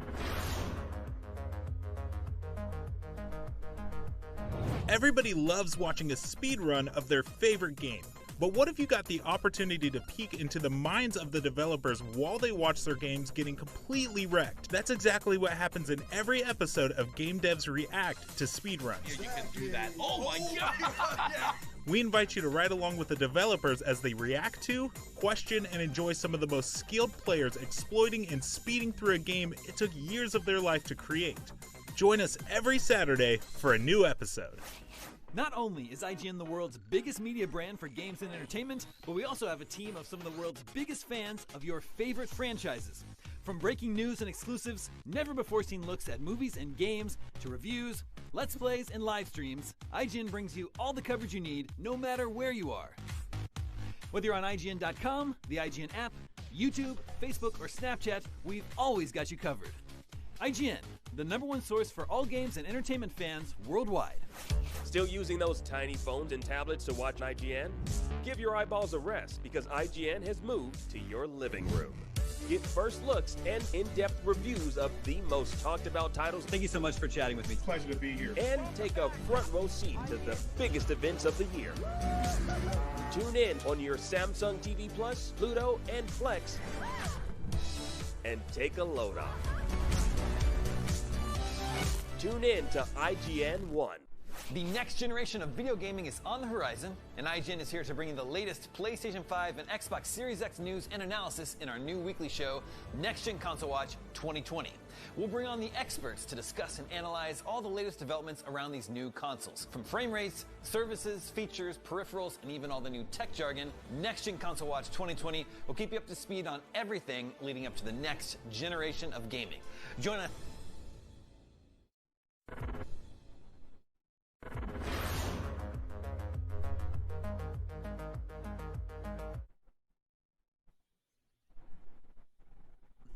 Welcome back to Gamescom Studio Day 2. It's been a jam-packed day so far. We've seen new footage of the upcoming survival horror game, The Medium, and we've heard Troy Baker forever alter the voices of your favorite video game characters. And of course, we've learned new details about hot new upcoming games like Scarlet Nexus, the Age of Empires 3 remake, and tons more. But believe it or not, we are just beginning to scratch the surface of all the incredible video game coverage and reveals we have planned today and for the next few days. Hey, Seth, what's coming up later? Well, Damon, let's take a look. So up next, we've got a big stack of brand new trailers and then a bunch more gameplay reveals. And later on, and stop me if you might have heard this one before, but the Gamescom Daily Show, which is a funny time variety hour starring Michael Swayman, friends with the goofs and the laughs and the things of that nature. Well, that sounds just great, Seth. But right now, let's watch some trailers. Exclusive.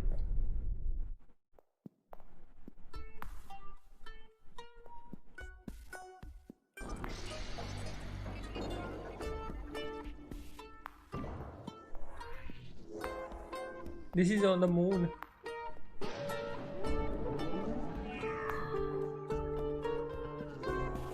Not moon, sorry, Mars.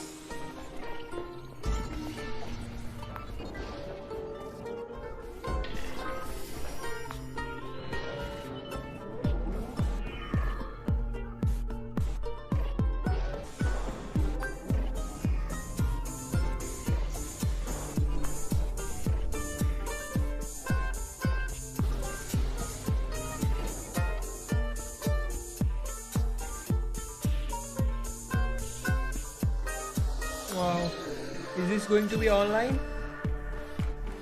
City Planner Builder, okay.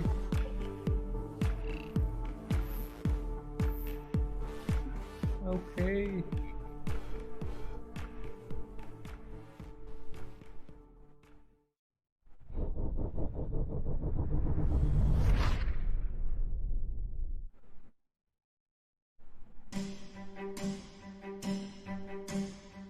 This legend begins with you.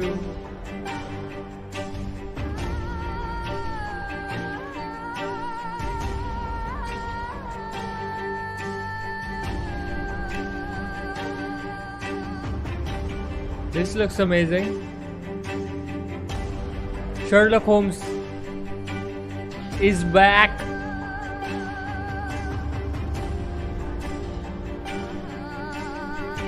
Wow.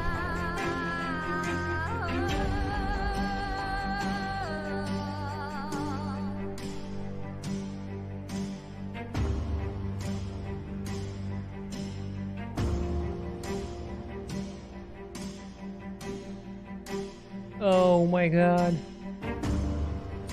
Sherlock Holmes Chapter 1 coming 21. Yeah. I love this.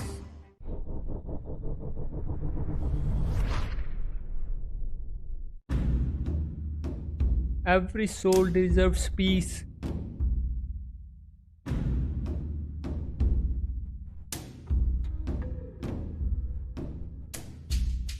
Your young soul won't rest without revenge. This looks like a cool game.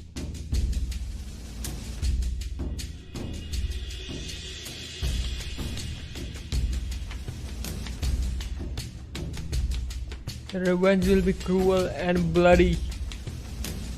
Wow.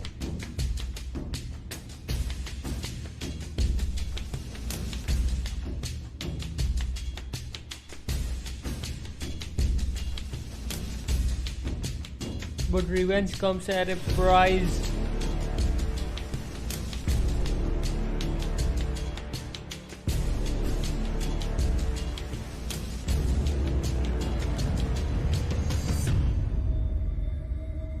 Steam coming soon. Wunhan, the vengeful spirit.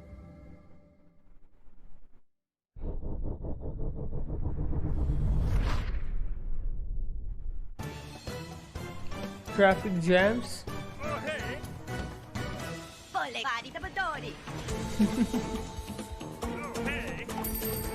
So this is VR.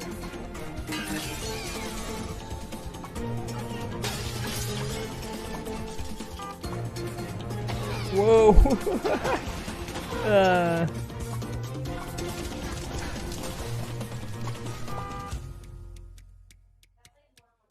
PlayStation VR, Valve Index, Oculus Rift. Okay.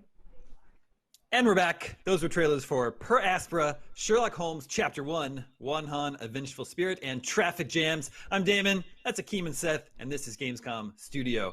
So what did we think about those trailers? Let's start with Per Aspera. This is a game about terraforming Mars, and I thought this game looked pretty cool. Fun fact, Per Aspera is the back half of the Latin phrase ad astra per aspera, which is Latin for to the stars through difficulty, and is the state motto of my home state of Kansas. Huh. Learn something new about you every day, Damon. Yeah. Isn't that also a Brad Pitt movie? But that's beside the fact. That's ad astra, or however you say it, aspera. Now, the thing is about this, actually, I love just the fact that you get to you're building a colony on a foreign planet. And also, I did some research on this. I love the fact that you can also, it's a fully voiced campaign, which I feel kind of like adds a little bit more depth to the, the overall gameplay. But looking at this, I feel like this would be more so of a Seth Macy joint, because I know you like building things. It is. How did you know? I was going to say, I am so into this game. I want this game now. I really want to play this game. It looks exactly like what I'm into. It's got powerful dad energy. Wow. Love it. Yeah. Okay, then we also saw Sherlock Holmes Chapter 1, which surprised me a little bit. It seems like a very different sort of Sherlock Holmes presentation than we're used to. Oh, absolutely. And apparently it's an open world detective game, which I've never heard of, or I've never even played a game open like world? that. And it's also introducing something called global investigation gameplay, which kind of sounds like you're going to be doing like some super sleuthing, like I guess across the world to kind of solve a mystery, which is probably one of the more unique aspects of this game. Investigate impossible crimes. It's impossible. Yeah. Impossible I mean, crime. every hero has an origin story. This is Sherlock Holmes' origin story. Yeah, Chapter 1. Are they going to hang this elephant? What is that? I hope not. That was frightening. Yeah. What we just saw. I got a skeleton there. Skeletons are spooky. Extremely. I don't know. It's easily. I'm all about this, though. Yeah, this is the most handsome Sherlock Holmes we've ever seen. Yeah. More handsome than Benedict Cumberbatch? I think so. Wow. I think so. Look at that. He can't compete with a CGI version of Sherlock Holmes. Heck no. Okay, and then we saw Wonhan, A Vengeful Spirit, which actually reminds me of an old arcade and Game Boy game called Avenging Spirit. Seth, you know that one? Oh, I don't know that. That was a cutesy side-scroller where you are a spirit and can possess different people's bodies and sort of use their abilities. And that kind of seems to be what's happening here. Is that the vibe you got? Yeah, I got a real like spooky Metal Gear Solid kind of vibe off of this one. Yes, I'm glad you went there, Seth. That's exactly what came to my mind. Was like, this is like a bit of an over the top view of like, you know, you're sneaking around and like I believe like we're seeing like that's like night vision, right? Is that what we're seeing? It kind of looks like we're seeing night vision. Spooky vision. Spooky vision. Okay. Yeah. Spirit vision. That's not what they had in Metal Gear Solid. But I like this though. I'm all for this one. Yeah, it seems like you're possessing the bodies of your enemies, and then you can kill your friends, presumably, or force them to kill their friends. I guess. Sure, that's about it. And finally, we saw a very funny-looking game called Traffic Jams. It's a VR game where you're in a world where there are no traffic lights, and I think you're like a traffic cop or a traffic guard. Is that the idea? Yeah, essentially, you're trying to man the traffic, but the thing is, not only are you trying to like, you know, stop cars from going, you're also like stopping apparently like natural or unnatural disasters like comets, which is I don't know how you can do that as you know, a traffic patrolman, but I mean, hey, if you're interested in doing that, like the thing is, I live in LA, so I miss traffic. So to kind of like relive those moments and kind of be the person that's like commanding it, I'm all for it. Yeah, it's definitely a game that will remind you of pre-pandemic times when there was traffic. Seth, do you think Traffic Jams looks like a good time?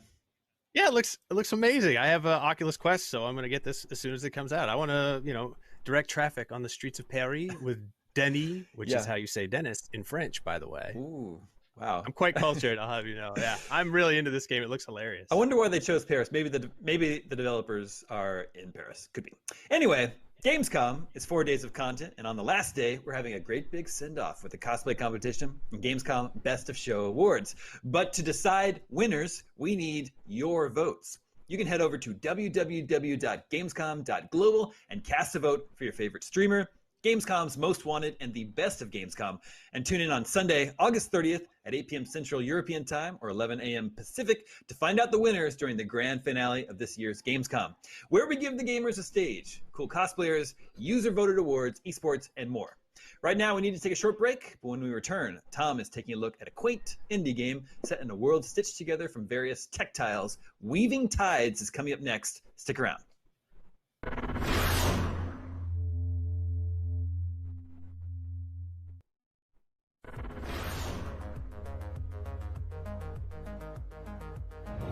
Gamescom 2020 is the heart of gaming, and you can keep to the beat right here on IGN.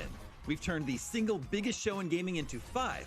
Gamescom Now is your virtual show floor with up-to-the-second live coverage.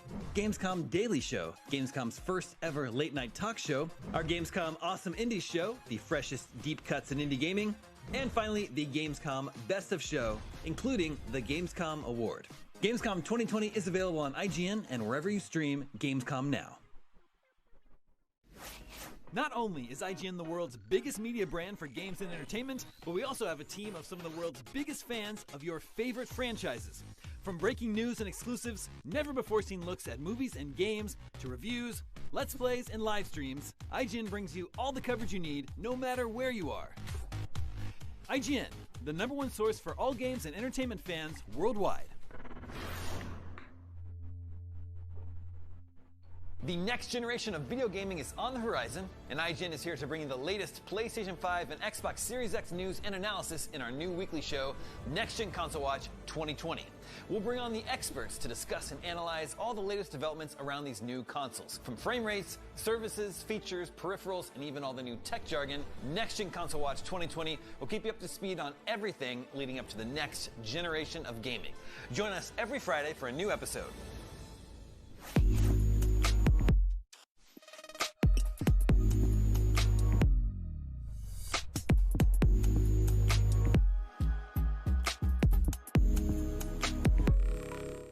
This year, Gamescom is streaming to you on IGN, and now you can watch it unfold on TikTok. World premieres, exclusive gameplay, cosplay, interviews, and unforgettable moments from the biggest show in gaming can now be crammed right into the palm of your hand. Check out IGN and Gamescom's TikTok accounts and use the hashtags Heart of Gaming and Gamescom 2020 to get in on the action.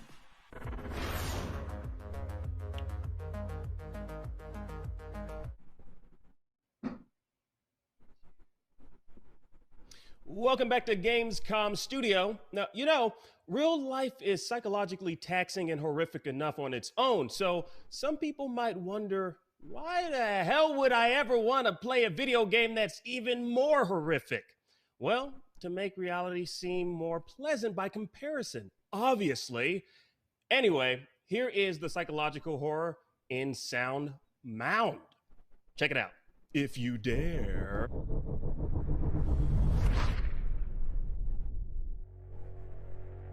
Modest presence. Hi everyone, I'm Ito, game producer at We Create Stuff.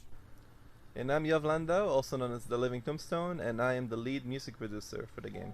Yeah, so Tombstone and I, today we want to give you some insights into the demo of In Sound Mind that just came out, including some new, never-seen-before gameplay footage. Yeah, so In Sound Mind is a first-person psychological horror game. You will travel through these bizarre memories using tapes and an old tape player. And what makes the game really unique is that in every tape that you play, which is every part of the game, it tells a story about a different person. And their character and their struggles completely shape the emphasis of the game mechanic on that part of the games. For example, the puzzles, the enemies, even the boss fight encounters will focus on their story, on their mechanic. So instead of just repeating on one thing, we completely change things up every few hours into the game and add a new layer. We just now entered the first tape, which takes place in an abandoned supermarket where you get to encounter Virginia. Your goal is to lure her to 5 different mirrors, while at the same time avoid maintaining eye contact with her as to not provoke her and attack you.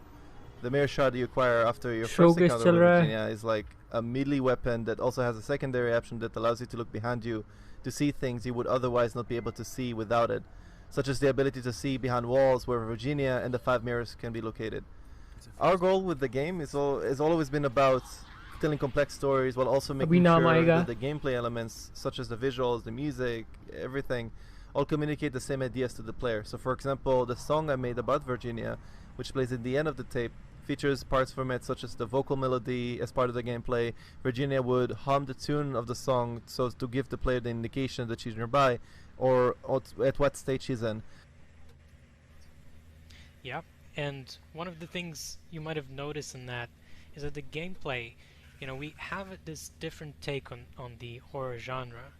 We were heavily inspired by games like Half-Life, you know, specifically Ravenholm, and the Resident Evil series. We loved Resident Evil 2 and 7 just recently. So we sort of mashed a lot of these together into how we think horror games should be played. So it kind of feels horror old game in a sense, but and doesn't look still, like a horror game. You know, it brings a lot to the table. And one of the ways you can see that in the game is that we give the player complete control, right? So we love having action sequences and even platforming.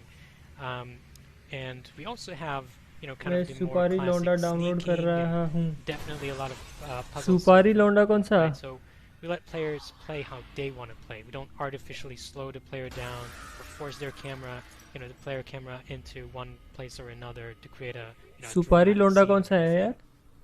Right. Because again, it's always been about making sure that the game feels fun. So for example, you're going to encounter one of the mannequins that you will experience around this level. So usually when you play horror games, you're like, okay, Hitman. It's a dark place, I'm playing a horror game. Hitman. But then what we wanted to do is to subvert that a little bit by providing you some light elements that are more fun and humorous. So this is Dave. Hi, Dave. Yeah, he's a friendly guy, gives you a key, and allows you to solve a puzzle by opening the locker with the key he just gave you. And then when you turn around, you see that Dave has changed position, and he's now giving you a nice thumbs up, and you're gonna see it in a second. Supari lega, supari. Yeah. Kiski supari lega? So again, we wanted to make a horror game, but it's just because we so much care about making sure that it's a fun game as well. That's why we make sure that it's about letting the player know that we understand with him that this is a video game, and this is about, you know, having these really cool moments happen because this is a video game. So, for example, we also give you action scene, action parts where you can shoot and everything. Baapre. For every tape in the story, there's a song that the editor have written for it. And the song's creation happened alongside development of In Sound Mind, even before there's any gameplay to test, because the songs drive the creation of the dynamic soundtrack, the story, and, like I mentioned, gameplay.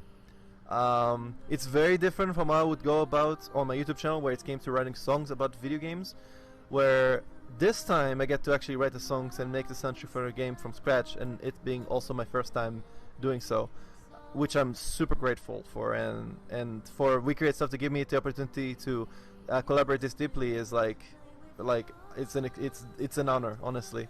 Yeah, and we love making this game with you. So we've just entered the new part of the game. This is a nice looking game. Tape. This is from Alan's tape. It will bring you to this completely new area, and the emphasis here is light versus shade, right? So you'll use your flashlights, flare guns, and other light sources. All of these kind of come together and affect the puzzles, and also boss fight encounters. In this case, the shade. Yes, the shade lurks around in the ground and swallows anything that in its path. So the player has to get to a high ground and avoid being encountered by him. But the shade can still get to you if you stand too long on things that can be swallowed by him, so you have to quickly find other things to platform on in order to survive. And you'll be using also the new light mechanics in this tape to protect yourself from the shade. Find a way into the lighthouse. The generator. Yeah, using a light source. Oh, that is coming. Yeah, so this is it for this video. Thank you so much for watching. We have so much more stuff we want to show, so much more stuff in store.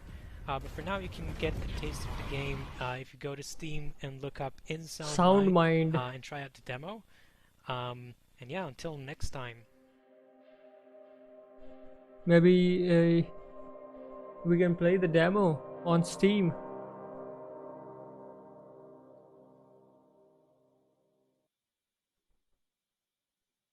Well, that was In Sound Mind, another very spooky game here on Gamescom Studio. In but Sound Mind. Don't worry, our next game isn't spooky at all, unless you're scared of yarn, which nobody is.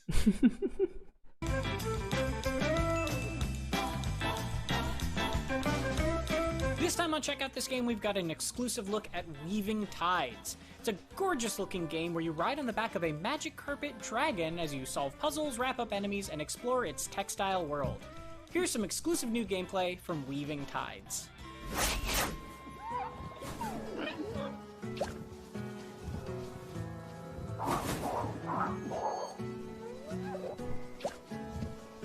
What is this game?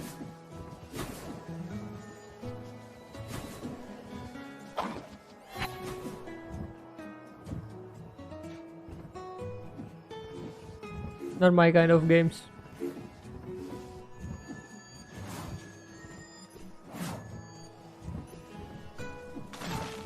No way. I don't like this.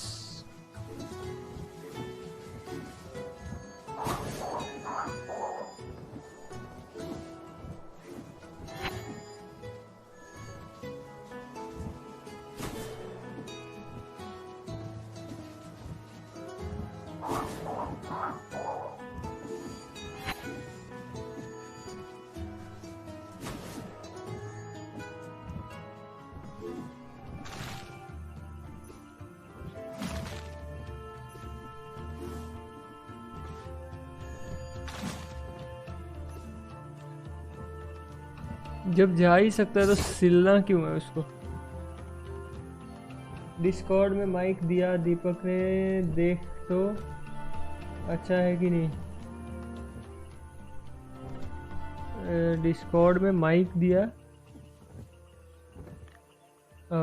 Okay, let me check.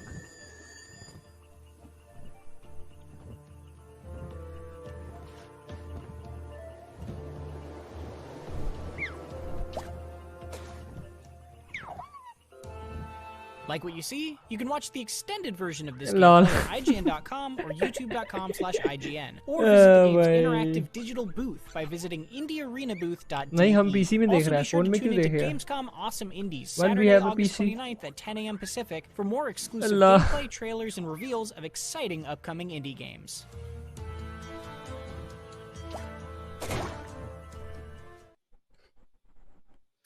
That was Tom Marks checking out Weaving Tides, a whole world made of fabric and yarn and string and stuff.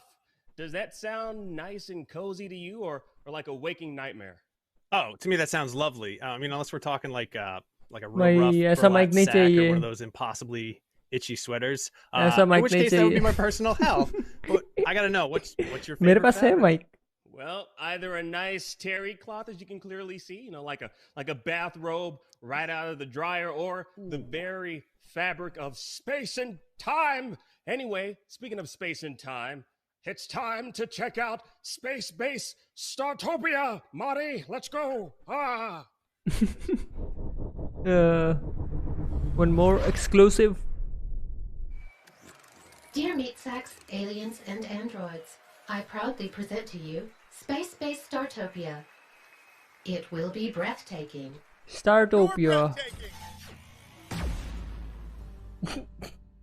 What was that, huh? Welcome to the short overview of Space-Based Startopia. Space-Based Startopia is a space station management simulation game, where you, as the commander of the station, are tasked with taking care of your visitors' needs, improving and expanding your station, and What gaining are we access to making more in rooms. 2020? This is the subdeck, one of the 3 decks of each station. New visitors will arrive periodically at the port.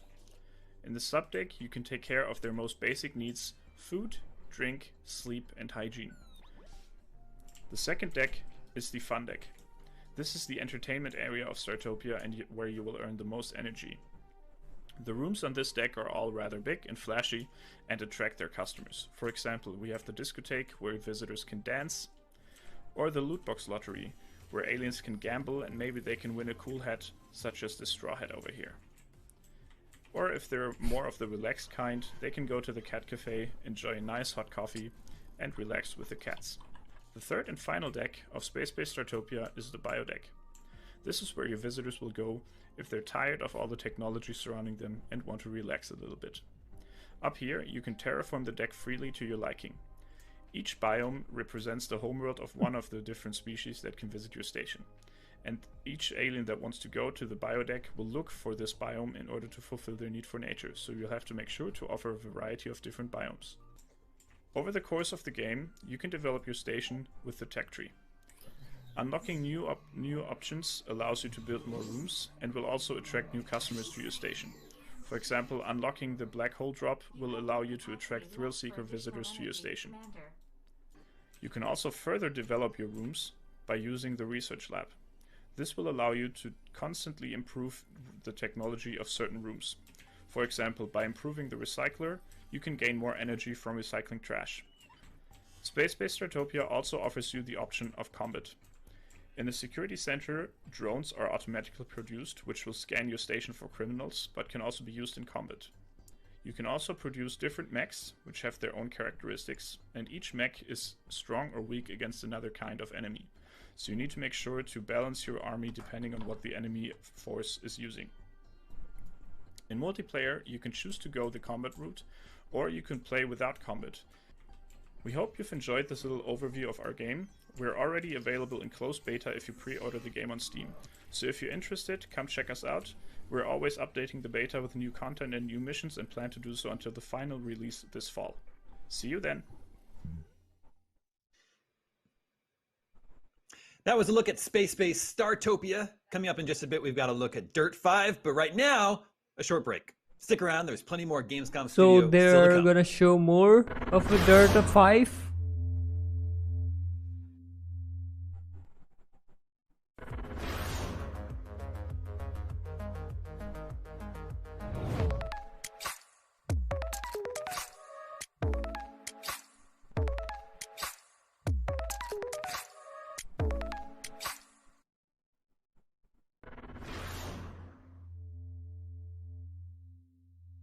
The next generation of video gaming is on the horizon, and IGN is here to bring you the latest PlayStation 5 and Xbox Series X news and analysis in our new weekly show, Next Gen Console Watch 2020. We'll bring on the experts to discuss and analyze all the latest developments around these new consoles. From frame rates, services, features, peripherals, and even all the new tech jargon, Next Gen Console Watch 2020 will keep you up to speed on everything leading up to the next generation of gaming. Join us every Friday for a new episode. Not only is IGN the world's biggest media brand for games and entertainment, but we also have a team of some of the world's biggest fans of your favorite franchises. From breaking news and exclusives, never-before-seen looks at movies and games, to reviews, Let's Plays, and live streams, IGN brings you all the coverage you need, no matter where you are. IGN, the #1 source for all games and entertainment fans worldwide. Gamescom 2020 is the heart of gaming, and you can keep to the beat right here on IGN. We've turned the single biggest show in gaming into 5. Gamescom Now is your virtual show floor with up-to-the-second live coverage. Gamescom Daily Show, Gamescom's first ever late-night talk show. Our Gamescom Awesome Indies Show, the freshest deep cuts in indie gaming. And finally, the Gamescom Best of Show, including the Gamescom Award. Gamescom 2020 is available on IGN and wherever you stream Gamescom Now. So we are back. If you have opinions on games, movies, TV, or other weird stuff on the internet, you can take part in our new show, Power Ranking, where you can vote on all your favorite things on the internet. Do it now. Do it. Just go. Vote. Go vote. Do it.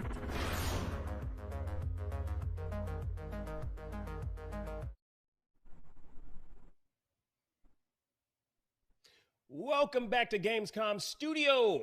In just a little bit, we've got the Gamescom Daily Show, hosted by my very funny colleague, Michael Swaim, which will have the games, the goofs, and the guests, all sorts of fun.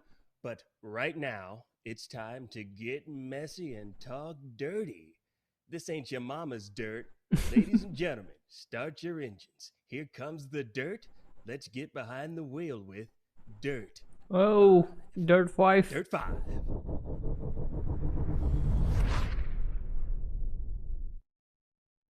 From the racing game experts at the Codemasters Cheshire Studio, this is Dirt 5, and this is Playgrounds.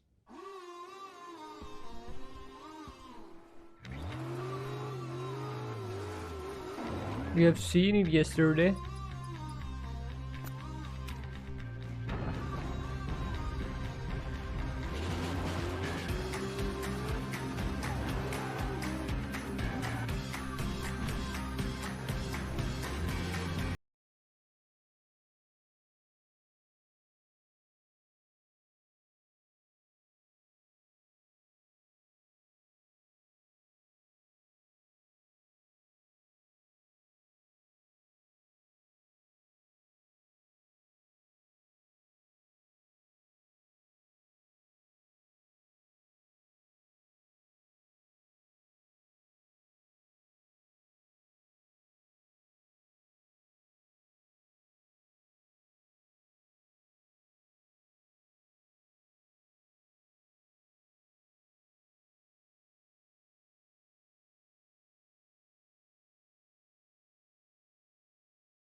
Is the huge all-new community-driven feature for Dirt 5.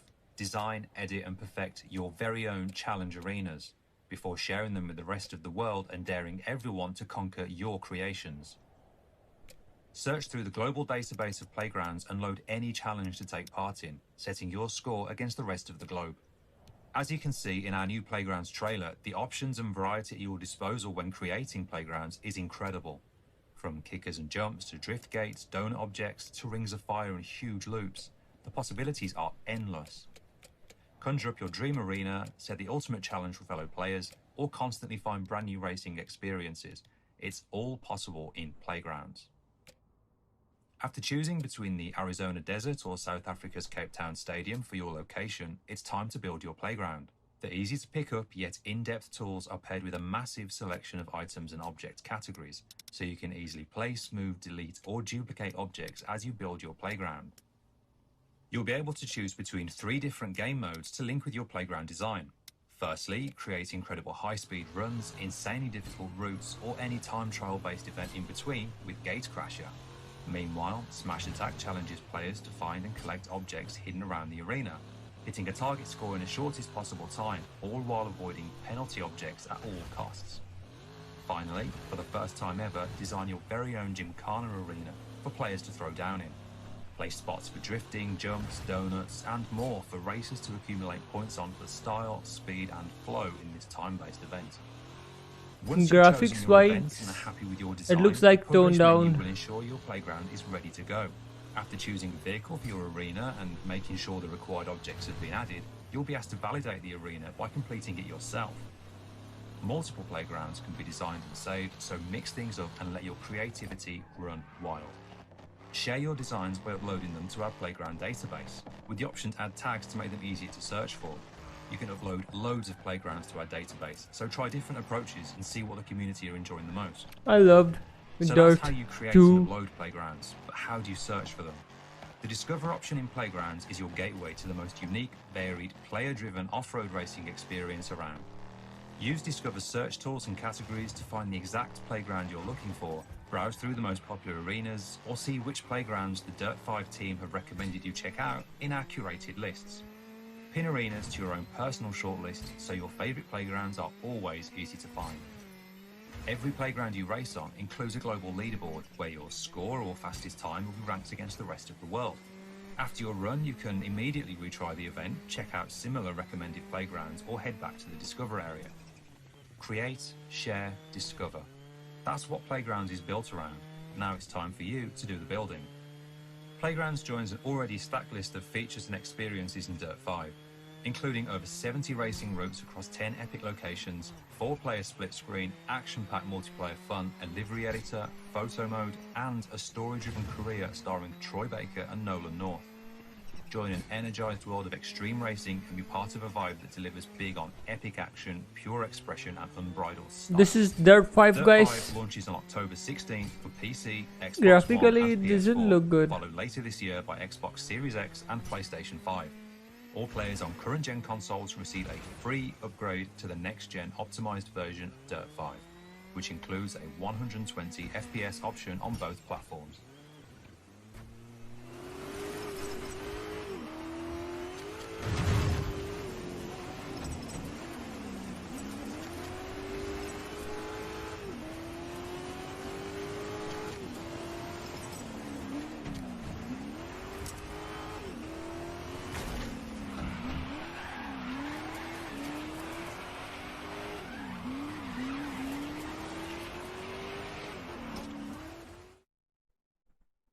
October 16. Oh, good heavens! Did you see all of that dirt and those cars? Oh, I love it. That was Dirt 5. Up next, Kiwi is a cooperative puzzle game about a pair of adorable kiwi birds working at a small post office. How do those little birds get in there? Who let them in? Let's find out. Kiwi? Let's check this out. Okay, Kiwi law.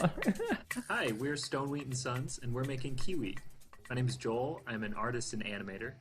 I'm Grant, and I'm a technical artist. And I'm Ben. I'm a software engineer.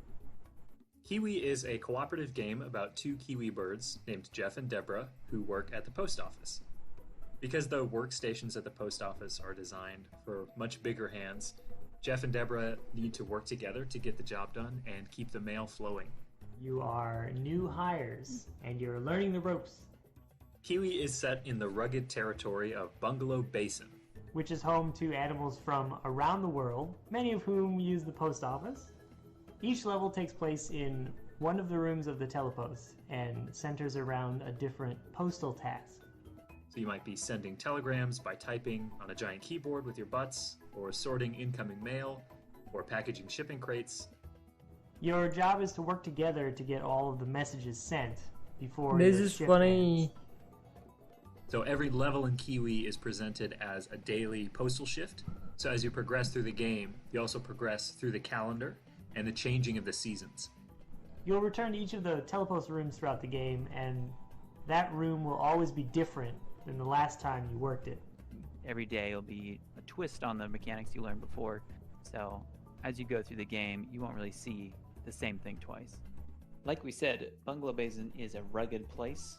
And in the tradition of stalwart postal workers throughout history, Jeff and Deborah are going to have to deal with inclement weather in the form of sandstorms, monsoons, blizzards, but they'll also have to contend with carnivorous plants, unpredictable postal contraptions, paranormal activity. Not to mention wrangling a very cranky team of cassowaries. All in a day's work at the telepost. As time passes and Jeff and Deborah are entrusted with more responsibility, their postal duties will become more complex. Which means players will want to continue communicating and collaborating to stay on top of things. Another very important part of the telepost is the wardrobe. We're stocking the telepost wardrobe with customization items. We want players to be able to have a blast customizing their Kiwi with headgear, backpacks, different plumage skins and patterns. We're even working on different hairstyles or feather styles to let you customize your Kiwi's fluff. You'll be able to play locally or online. And it also has a single player mode where you can control both Jeff and Deborah. We want Kiwi to be an experience that's warm and lighthearted and also chaotic, that you can play with a friend or on your own. Kiwi is delivering on PC in 2021. Thanks for watching.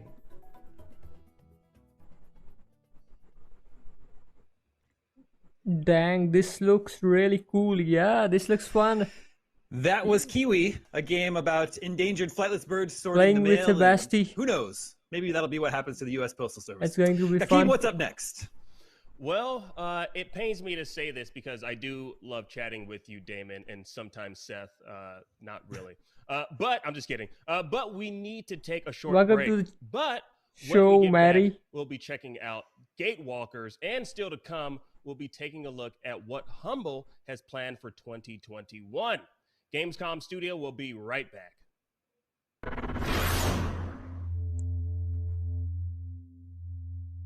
Yeah, definitely. Finally a great game after all the torture.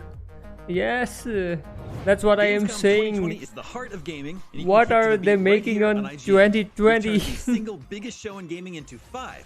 Gamescom The Now medium, is your I liked virtual show medium. floor with up to the second live coverage. There are a few games that I Gamescom like. Daily Show, Gamescom's first ever late night talk show. Our Gamescom Awesome Indie Show, the freshest deep cuts in indie gaming.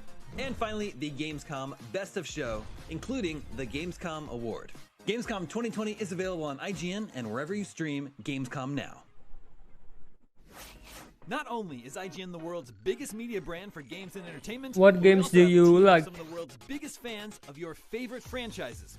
From breaking news and exclusives, never before seen looks at movies and games, to reviews, let's I plays, love and live racing streams, IGN genres, brings you all the coverage so you need, no I'm matter onto where you dirt. are. IGN, the #1 source for all games and entertainment fans worldwide. The next generation of video gaming is on the horizon, and IGN is here to bring you the latest PlayStation 5 and Xbox Series X news and analysis in our new weekly show, Next Gen Console Watch 2020. We'll bring on the experts to discuss and analyze. Don't all the forget to latest like and developments around subscribe these the new channel, consoles. guys. From frame rates, services, features, peripherals, and even all the new tech jargon, Next Gen Console Watch 2020 will keep you up to speed on everything leading up to the next generation of gaming. Join us every Friday for a new episode.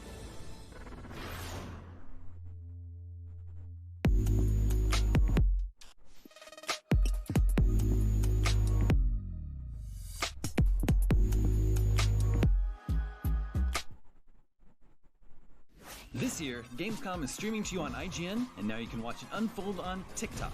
World premieres, exclusive gameplay, cosplay, interviews, and unforgettable moments from the biggest show in gaming can now be crammed right into the palm of your hand. Check out IGN and Gamescom's TikTok accounts and use the hashtags Heart of Gaming and Gamescom 2020 to get in on the action.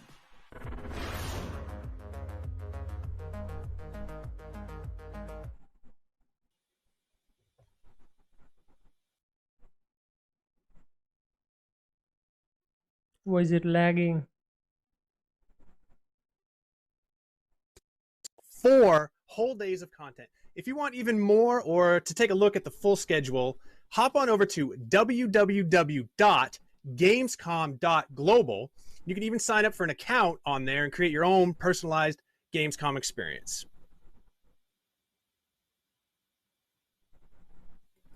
And now, more exclusive Gatewalker Scope Survival.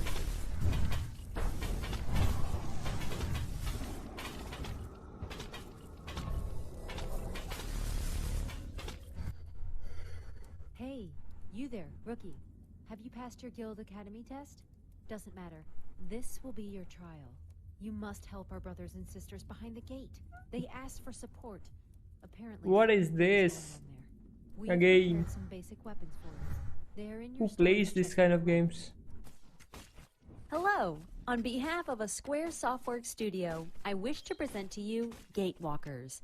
The Gatewalkers is a unique mixture of cooperative action RPG and survival games. The first core feature of the game is truly skill-based combat. In Gatewalkers, players need to aim with each spell in order to hit the enemy. The enemies also need to aim, so it's possible to dodge most skills casted in the game. You can play Gatewalkers solo or with up to 4 players. When playing with others, players can execute powerful combos by mixing their spells with spells casted by other party members. During your adventures in the Gatewalkers, you'll visit different worlds with various survival hazards. 1. In the ice world, you're fighting with penetrating cold by eating fatty food, wearing warm clothes, or warming yourself near the fire. 2. In a toxic world, on the other hand, you need to survive in a toxic atmosphere by crafting the gas mask and adding some kind of filters to it to breathe there. Now let's talk about the replayability of the game. Even if you're visiting the same type of world multiple times during the gameplay, you won't get bored because we're procedurally generating the map in the runtime. So, each time you're entering the world, you're exploring the different map and are facing different creatures that are a subset of all available creatures in the world.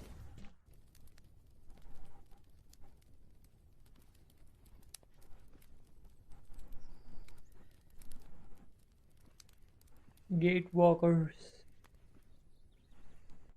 In Gatewalkers, we're introducing a unique progression system that has no restrictions. We use the approach called "you are what you wear," so spells are bound into the items that you use. In order to progress your character, you have to craft better gear. There are no levels and no experience points. The character progression starts with unlocking the appropriate recipe for the item you wish to craft. Then you visit different worlds in order to gather the appropriate resources or loot resources from different creatures and bosses. Afterwards, you craft an item and are able to use it. Additionally, there are no restrictions to gear that you can use together, nor predefined classes, so you can mix any type of weapon with any armor, etc. As a result, you can define your role in the group just by changing your equipment.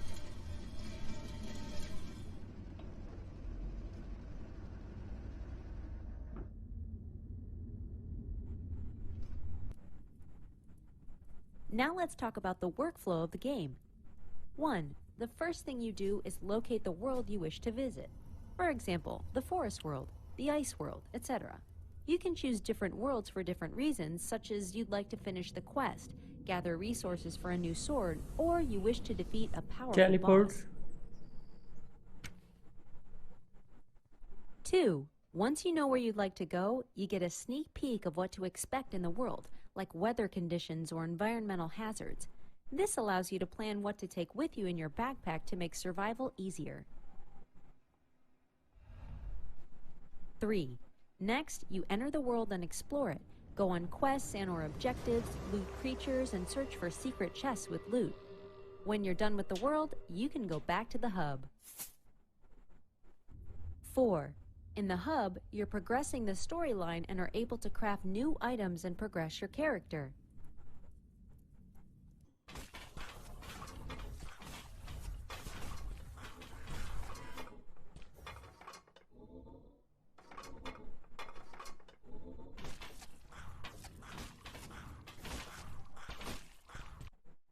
We hope that you enjoyed this short walkthrough video of Gatewalkers. If you like it, please add it to your Steam wishlist. Also, be aware that you can play Gatewalkers Alpha, so you're welcome to try it. No, I'm not onto this one.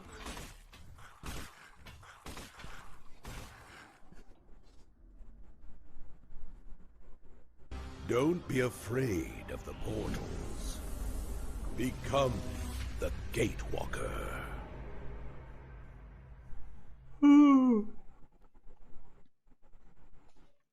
That was Gatewalkers. Remember, after we wrap up here, the Gamescom Daily Show takes over. It's a late-night show experience from gamers for gamers, hosted by known gamer and notorious funny person, Michael Swaim.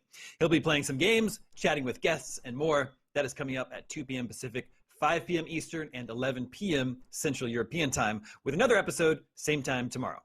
But right now, an update from indie publisher Humble Games. And full disclosure, IGN and Humble are owned by the same parent company, Ziff Davis, but both companies operate independently, and no special consideration is given to Humble promotions or coverage.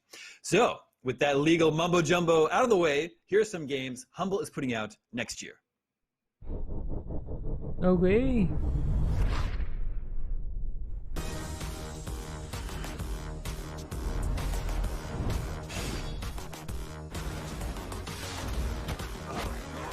Okay. What was that game on an aircraft? Midnight Fight Express. Oh.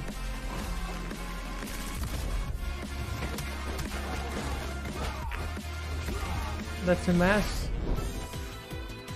Bushiden.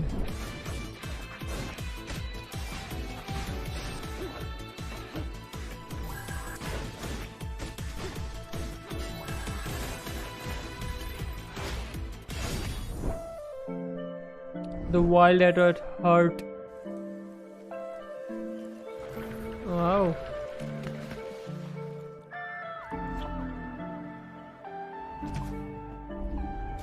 Music is pleasant. Totemic.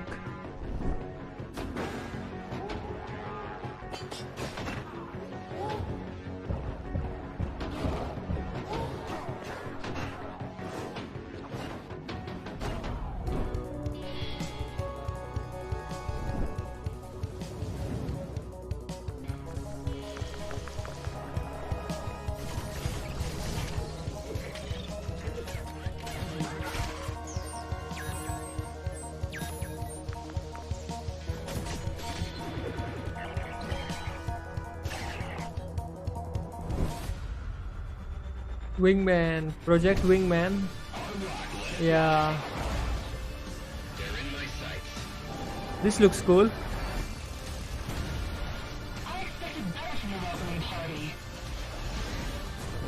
Wow.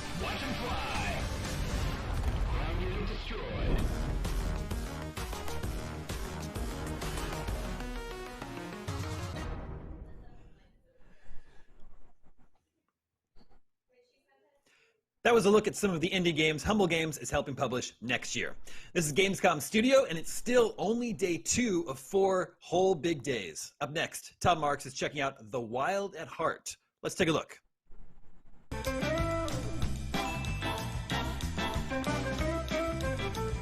Are you missing Pikmin as much as I am? This next game could help scratch that itch. The Wild at Heart is a 2D adventure with an awesome art style that gives you a mob of adorable spritlings to command. Here's some exclusive new gameplay.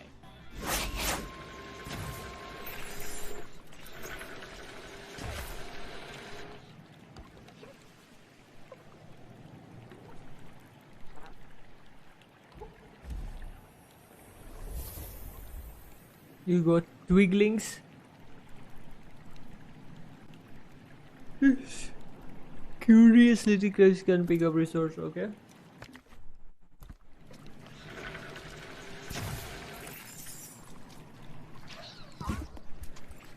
No.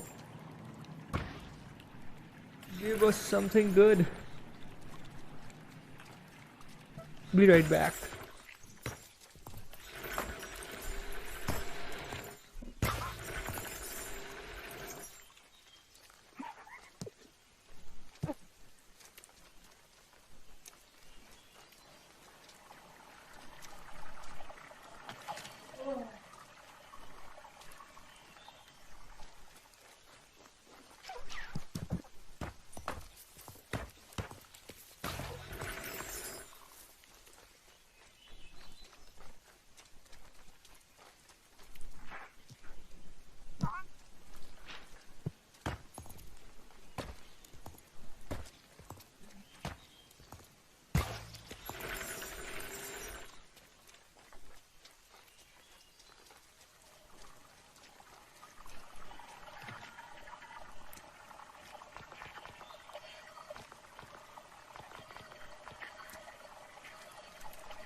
Like what you see? You can watch the extended version of this gameplay at IGN.com or YouTube.com/IGN. And be sure to tune into Gamescom Awesome Indies, Saturday, August 29th at 10 a.m. Pacific for more exclusive gameplay, trailers, and reveals of exciting upcoming indie games.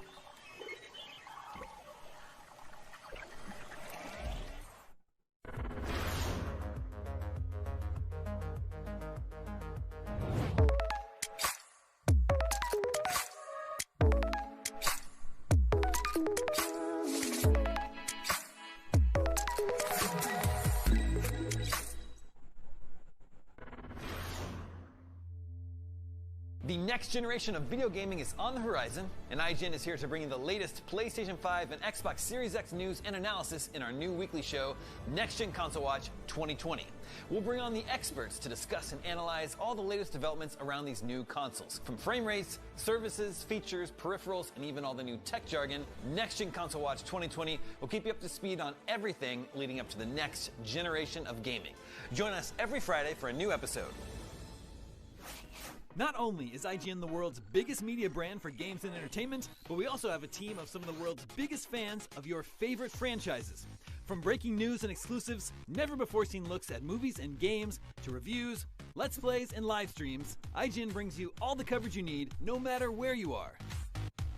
IGN, the #1 source for all games and entertainment fans worldwide.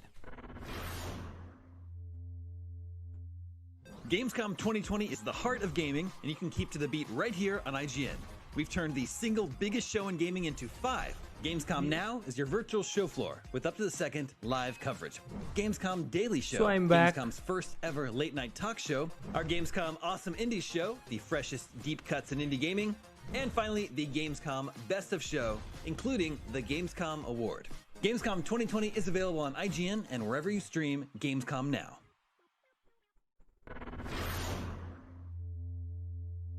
Hey there! Do you have opinions on games, movies, TV, or other weird stuff on the internet? You can take part in our new show, Power Ranking, where you can vote on all your favorite things on the internet. Do it now! Do it! Just go! Vote! Go vote!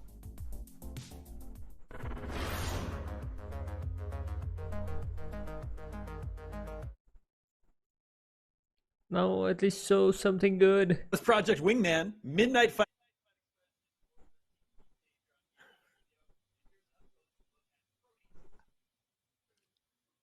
What's happening with their sound?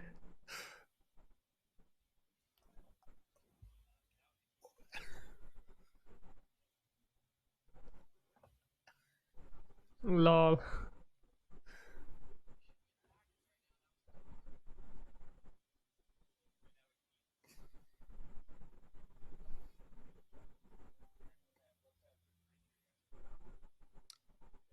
Wow. Well, that was...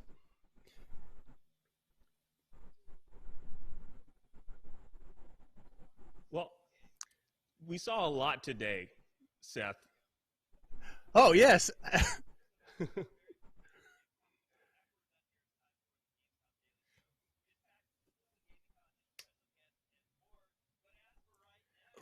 Right now, or at least when I'm finished saying this sentence, we've got a block of new trailers, which are going to start rolling right about now. Now. Now.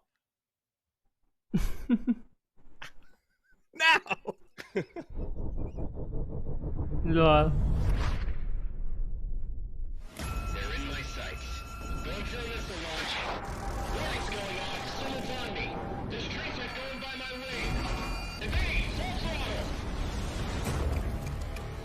Humble Games. They've just shown it. Spotted in the area. Eliminate all enemy squadrons and restore air superiority. About time. Engaging. I expected better from the welcoming party. Monarch Fox 1.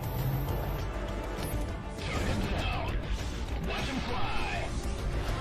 Ground unit destroyed. Oh shit! Keep him guessing. Pop your flares, Monarch. Monarch, move your ass. Project Wingman. Early 21.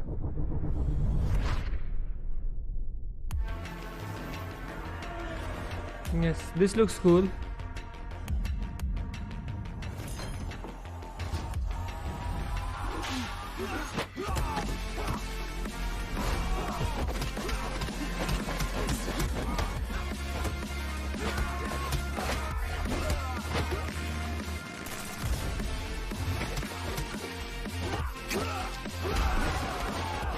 Oh, what is happening in the crowd?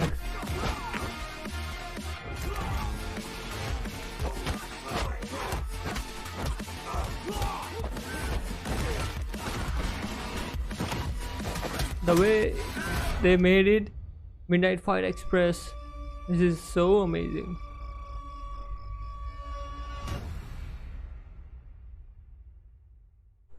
Steam, Humble Store, Humble Games.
That was Project Wingman, Midnight Fight Express, and Floor 13 Deep State here on Gamescom Studio. And here is an up-close look at Proteus. Proteus.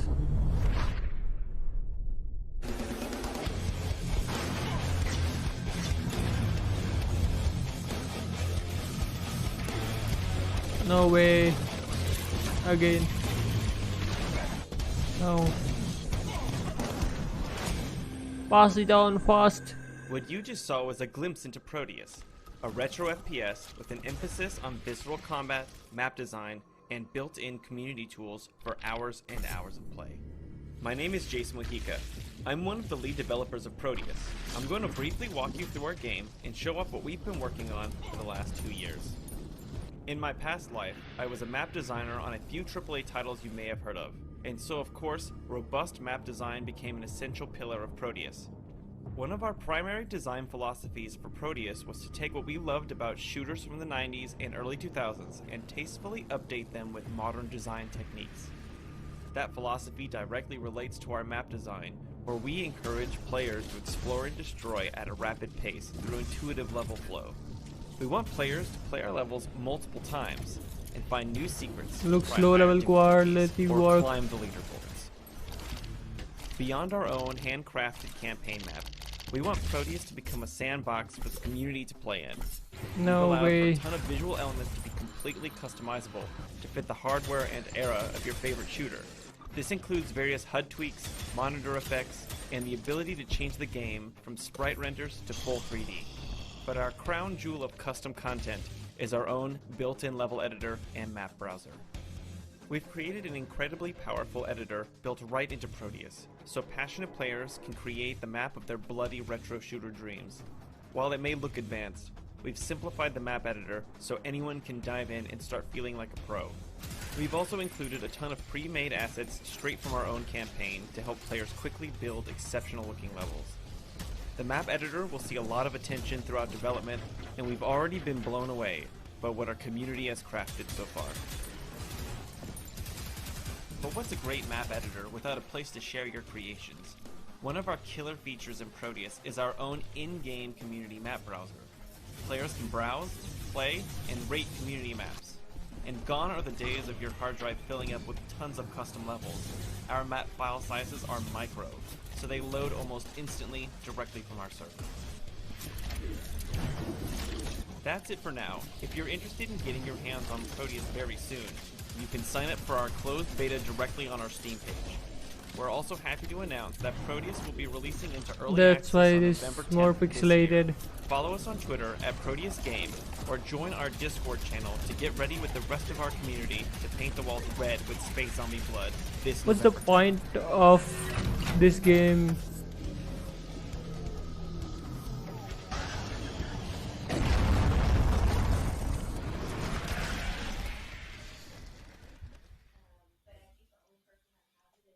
That was Proteus here on Gamescom Studio, and as much as it saddens me, today's Gamescom Studio is coming to an end. But first, before we switch over to the Gamescom Daily Show, Seth, Akeem, let's discuss our favorite moments from Gamescom Day 2. Akeem, what stuck out to you?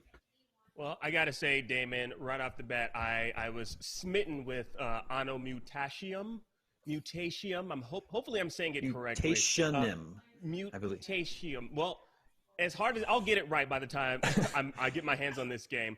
Now, Yeah, just looking at it, this game looks visual cool. style is just so compelling for me. Like you got like a blend of 2D and 3D that kind of like gives off that old school PS1 RPG vibe brought to a cyberpunk world that's for anime fans. It's almost reminiscent to that of the world of Ghost in the Shell.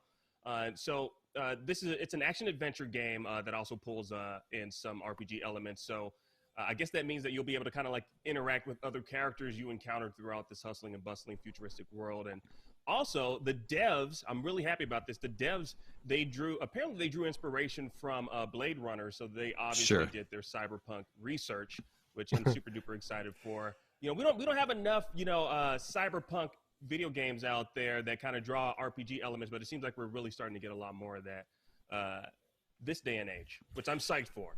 Yeah, the look of this game is very cool. It seems like it's like a fixed camera view, which gives you sort of the view of while you're moving through the city here is pretty different from most other games that you see. It looks very cool. And I was also a little bit confused when we saw this game because there's a whole series of games called Anno already coming from Ubisoft that are like city building games through time. Yeah. So I thought this was going to be like a futuristic sci-fi take on Anno, and then it turned out to be something very different. Yeah. That's actually the main character's name, apparently. So got it. Got it. Seth, any personal highlights you'd care to share with the class? Oh, yes, indeed. I was pretty stoked on WRC 9. I love rally car racing. I wish it were bigger here in the States. It's pretty hard to follow. But yeah, rally car racing is awesome. WRC in Maine stands for Wicked Rad Cars, dude. So no, I love racing games. I love rally car racing in particular. It's like tiny little cars with like 350 horsepower, sequential steering. They're I going also on love mud, they're racing going through, genre. Snow, sideways around corners. They have no idea where they're going. play There's a a lot guy, of sitting dirt. next to them, just reading. Oh, you've got a bit of a hill ahead. Oh, and then off they go. It's yeah. I love these games. It's going to show off the next gen consoles really well too. I have a feeling. Cool. Forgive me, I'm not familiar with the series. So is this the 9th WRC game? I mean, I'm sure WRC 9 looks better than Dirt 5. It's maybe one of those where there's the side-scrolling ones and the They have adventure ones just that nobody counts. No, I'm just making showed that up. Yeah, I believe this is the Gymkhana, 9th in the series. not the other Got it. rallies Do you like and racing all. games? Not really, unless it involves a pod. So like the only racing game I ever played was like the pod racer games. This is the same thing. Star Wars. It's actually That was aliens driving those cars. Yeah. Yeah, exactly. If it's actual humans and I'm not really that interested. Now this is WRC 9. I really liked this game. I hope I'm pronouncing it right. Nasser, Son of Man. I got to say, not a great title. However, the game looks very cool. This is just sort of the opening. As the trailer goes on, we'll actually get into some gameplay. It's described as a 2D cover shooter, which 2D shooters are nothing new, but you don't see a lot of 2D cover shooters. And it's sort of got a steampunk vibe. It's an alternate history, late 1800s. And you play as sort of a Mario Man, sort of a gritty reboot on Mario, with some like steampunk powered weaponry and even maybe some sort of like spell casting or something, because you saw a little bit there, a giant fist came out of the sky and punched an enemy into oblivion. So love Sky Fist. I know, yeah. This game looks pretty cool. Akeem, what do you think about this one? I am in love with this. Like the animation is so smooth. Like I don't know. I think I'm just I just love 2D. I just love side scroller games. You know, like the one that I mentioned before, Anno Mutation. It kind of like has like both of those elements. This one is fully dedicated to just the 2D side scrolling element, and I love this. This looks amazing. Seth, is this your jam? Yeah, I'm completely into this. He's got a chainsaw gun. Come on. Yeah. Well, of course, there are still 2 more days of Gamescom to look forward to, including the Gamescom Daily Show in just a moment. But before things get silly, a word about a good cause. Yes, that's right. The Gamescom Forest is this year's sustainability project. Gamescom has partnered with the reforestation experts at Tremor to rebuild a climate-resilient mixed forest of at least 10,000 square meters near the German town of Bayreuth. Yeah, gamers worldwide can donate to plant more trees at tremor.net/gamescom-forest.html. Let's plant a Gamescom forest together. Trees are great. Who doesn't like trees? Everybody likes trees. Be sure to I'm looking join at us one again. right now. Be sure to join us again tomorrow. We're starting off the day with the awesome Indie Showcase. And from there, check out lots more exclusive trailers and gameplay. But right now, it is time for Gamescom Daily Show. That is coming up after a quick break.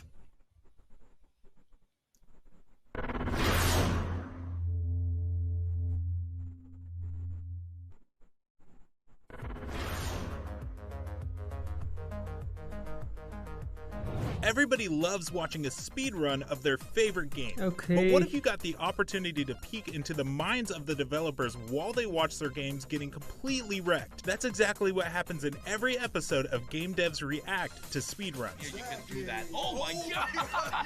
We invite you to ride along with the developers as they react to, question, and enjoy some of the most skilled players exploiting and speeding through a game it took years of their life to create. Join us every Saturday for a new episode.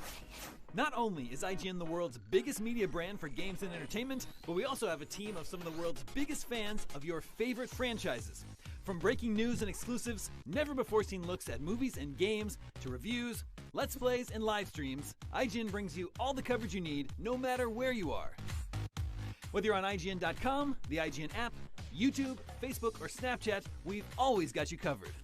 IGN, the #1 source for all games and entertainment fans worldwide.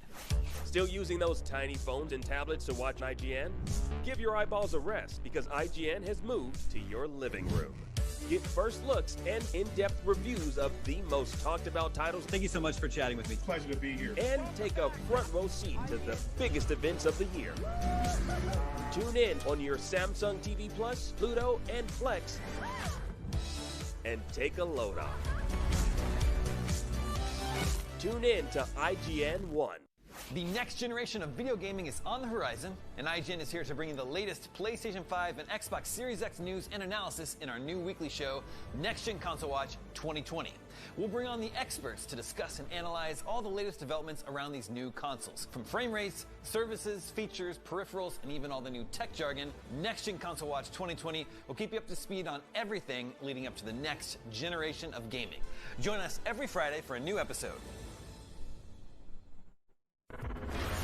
Okay.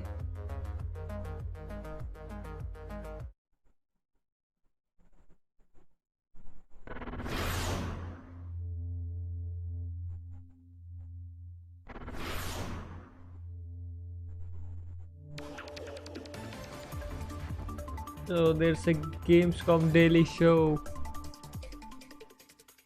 Goodbye, everyone. Damn it, I screwed it up already. I'm garbage, human garbage. Hello, everyone. I'm Michael Swaim, and this is the Gamescom Daily Show, where we do a whole show about Gamescom every single day for 2 days. In today's episode, we'll be digging elbow deep into Surgeon Simulator 2, proving that it takes 2 to perform Operation Tango, and getting some R&R with a new game called Radical Relocation. We'll also have an esports update on the Gamescom CSGO tournament that I will only dimly understand, and we'll check in with some of Gamescom's top cosplayers, a pursuit I understand so well that it's essentially my career. Plus my big interview with opening night live host Jeff Keighley, who can hopefully explain esports to me. I'm just kidding. It's like electronic sports, right? Like highlight, but everyone's constantly being struck by lightning? That's what I choose to believe. This is Gamescom Daily Show, and let's do the thing.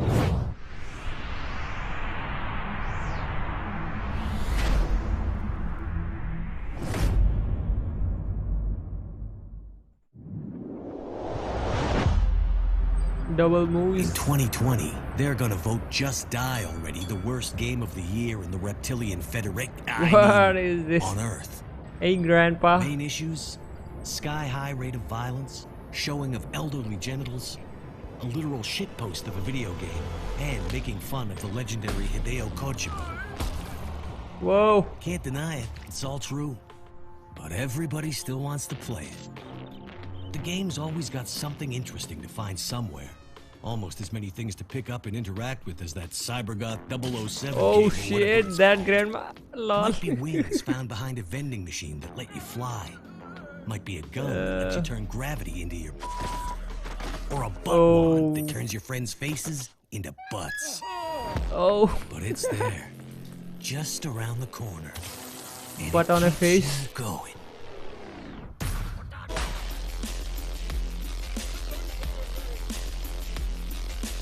Run, run.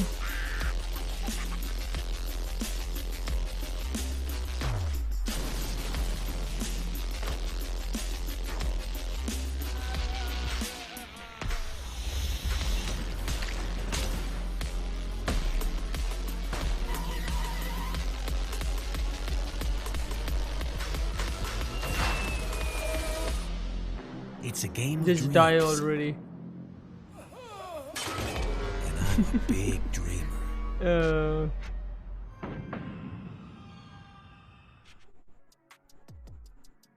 You just saw a brand new trailer for Just Die Already from the makers of Goat Simulator, the simulated goat. Developer Double Moose Games whipped that up for us, and the demo for Just Die Already is available now on Steam through September 2nd at 8 a.m. Pacific. So go play Just Die Already. It won't kill you. I know, like 90% of video games these days are about immortal seniors wreaking citywide havoc as they themselves disintegrate. But this one feels different. Way more promising than Pokemon Old Folks Home. Did you see that one? Talk about a final evolution. It goes Pichu, Pikachu, Raichu, Not So Sprychu, and of course R.I.P. Chew. But I'm not here to talk about aging pocket monsters. Oh, I am? I am not prepared for that. Well, I guess I have nothing else to say about them other than the slogan, gotta catch them all, because they're wildly disoriented and some of them are wandering into the street. No, what I think I'm here to do is talk about, play, and share some of the standout games of Gamescom 2020. Plus, I'll get to sit down with developers to learn more about their creations. Of course, for a pure hit of concentrated gaming news, you can't do much better than that opening night live show last night, huh? Huh? Off-screen band leader we can't afford who would have made this more natural? Yeah, right on, man.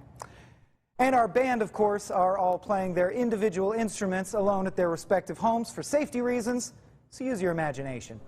But back to opening night live, where our guest today, Jeff Keighley, took the stage and ran us all through some of the freshest and most epic announcements from the biggest developers around. That's right. I'm your host, and this is my show I host, and our guest is another host, okay?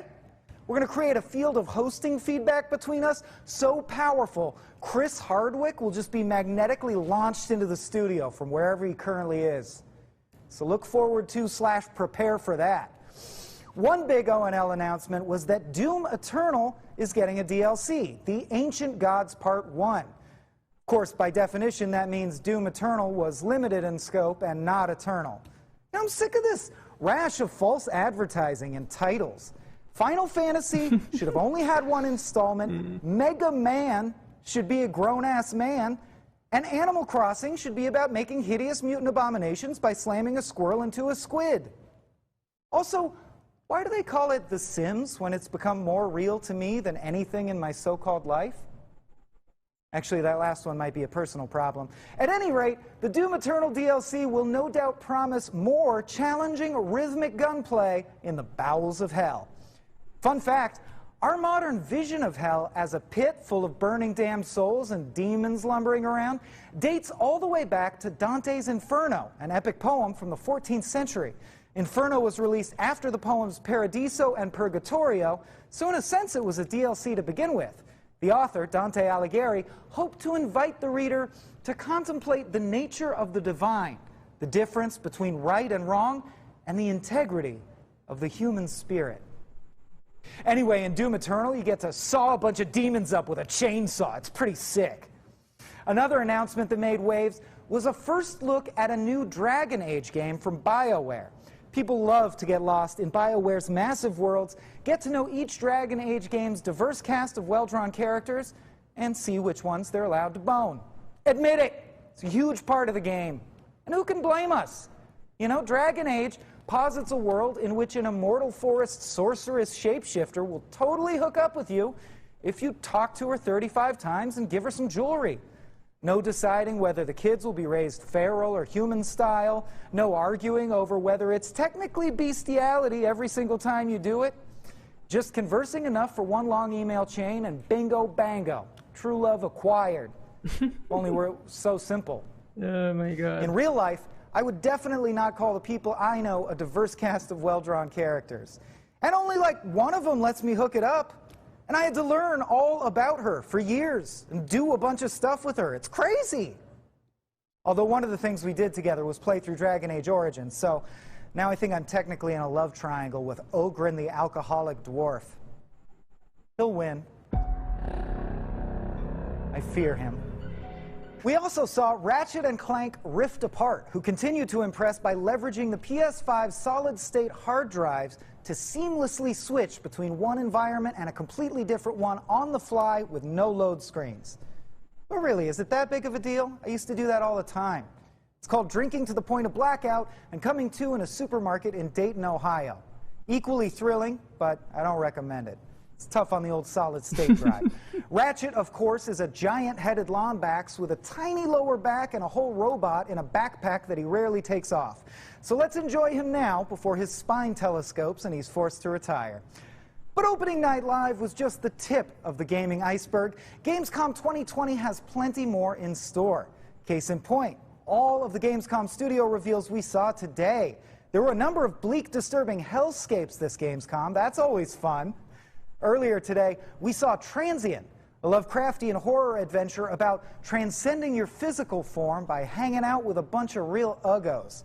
Then there's The Medium, the next-gen horror game from the makers of Observer that looks highly reminiscent of the works of Zdzisław Beksiński, a man whose name I love to pronounce and probably can't.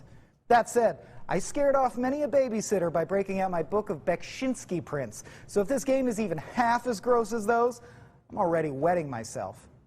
I mean, I already was. It's one of the benefits of the desk. But more so, mainly because I'm worried Scorn is going to come over with its Geiger-esque sexual bent and make everything weird.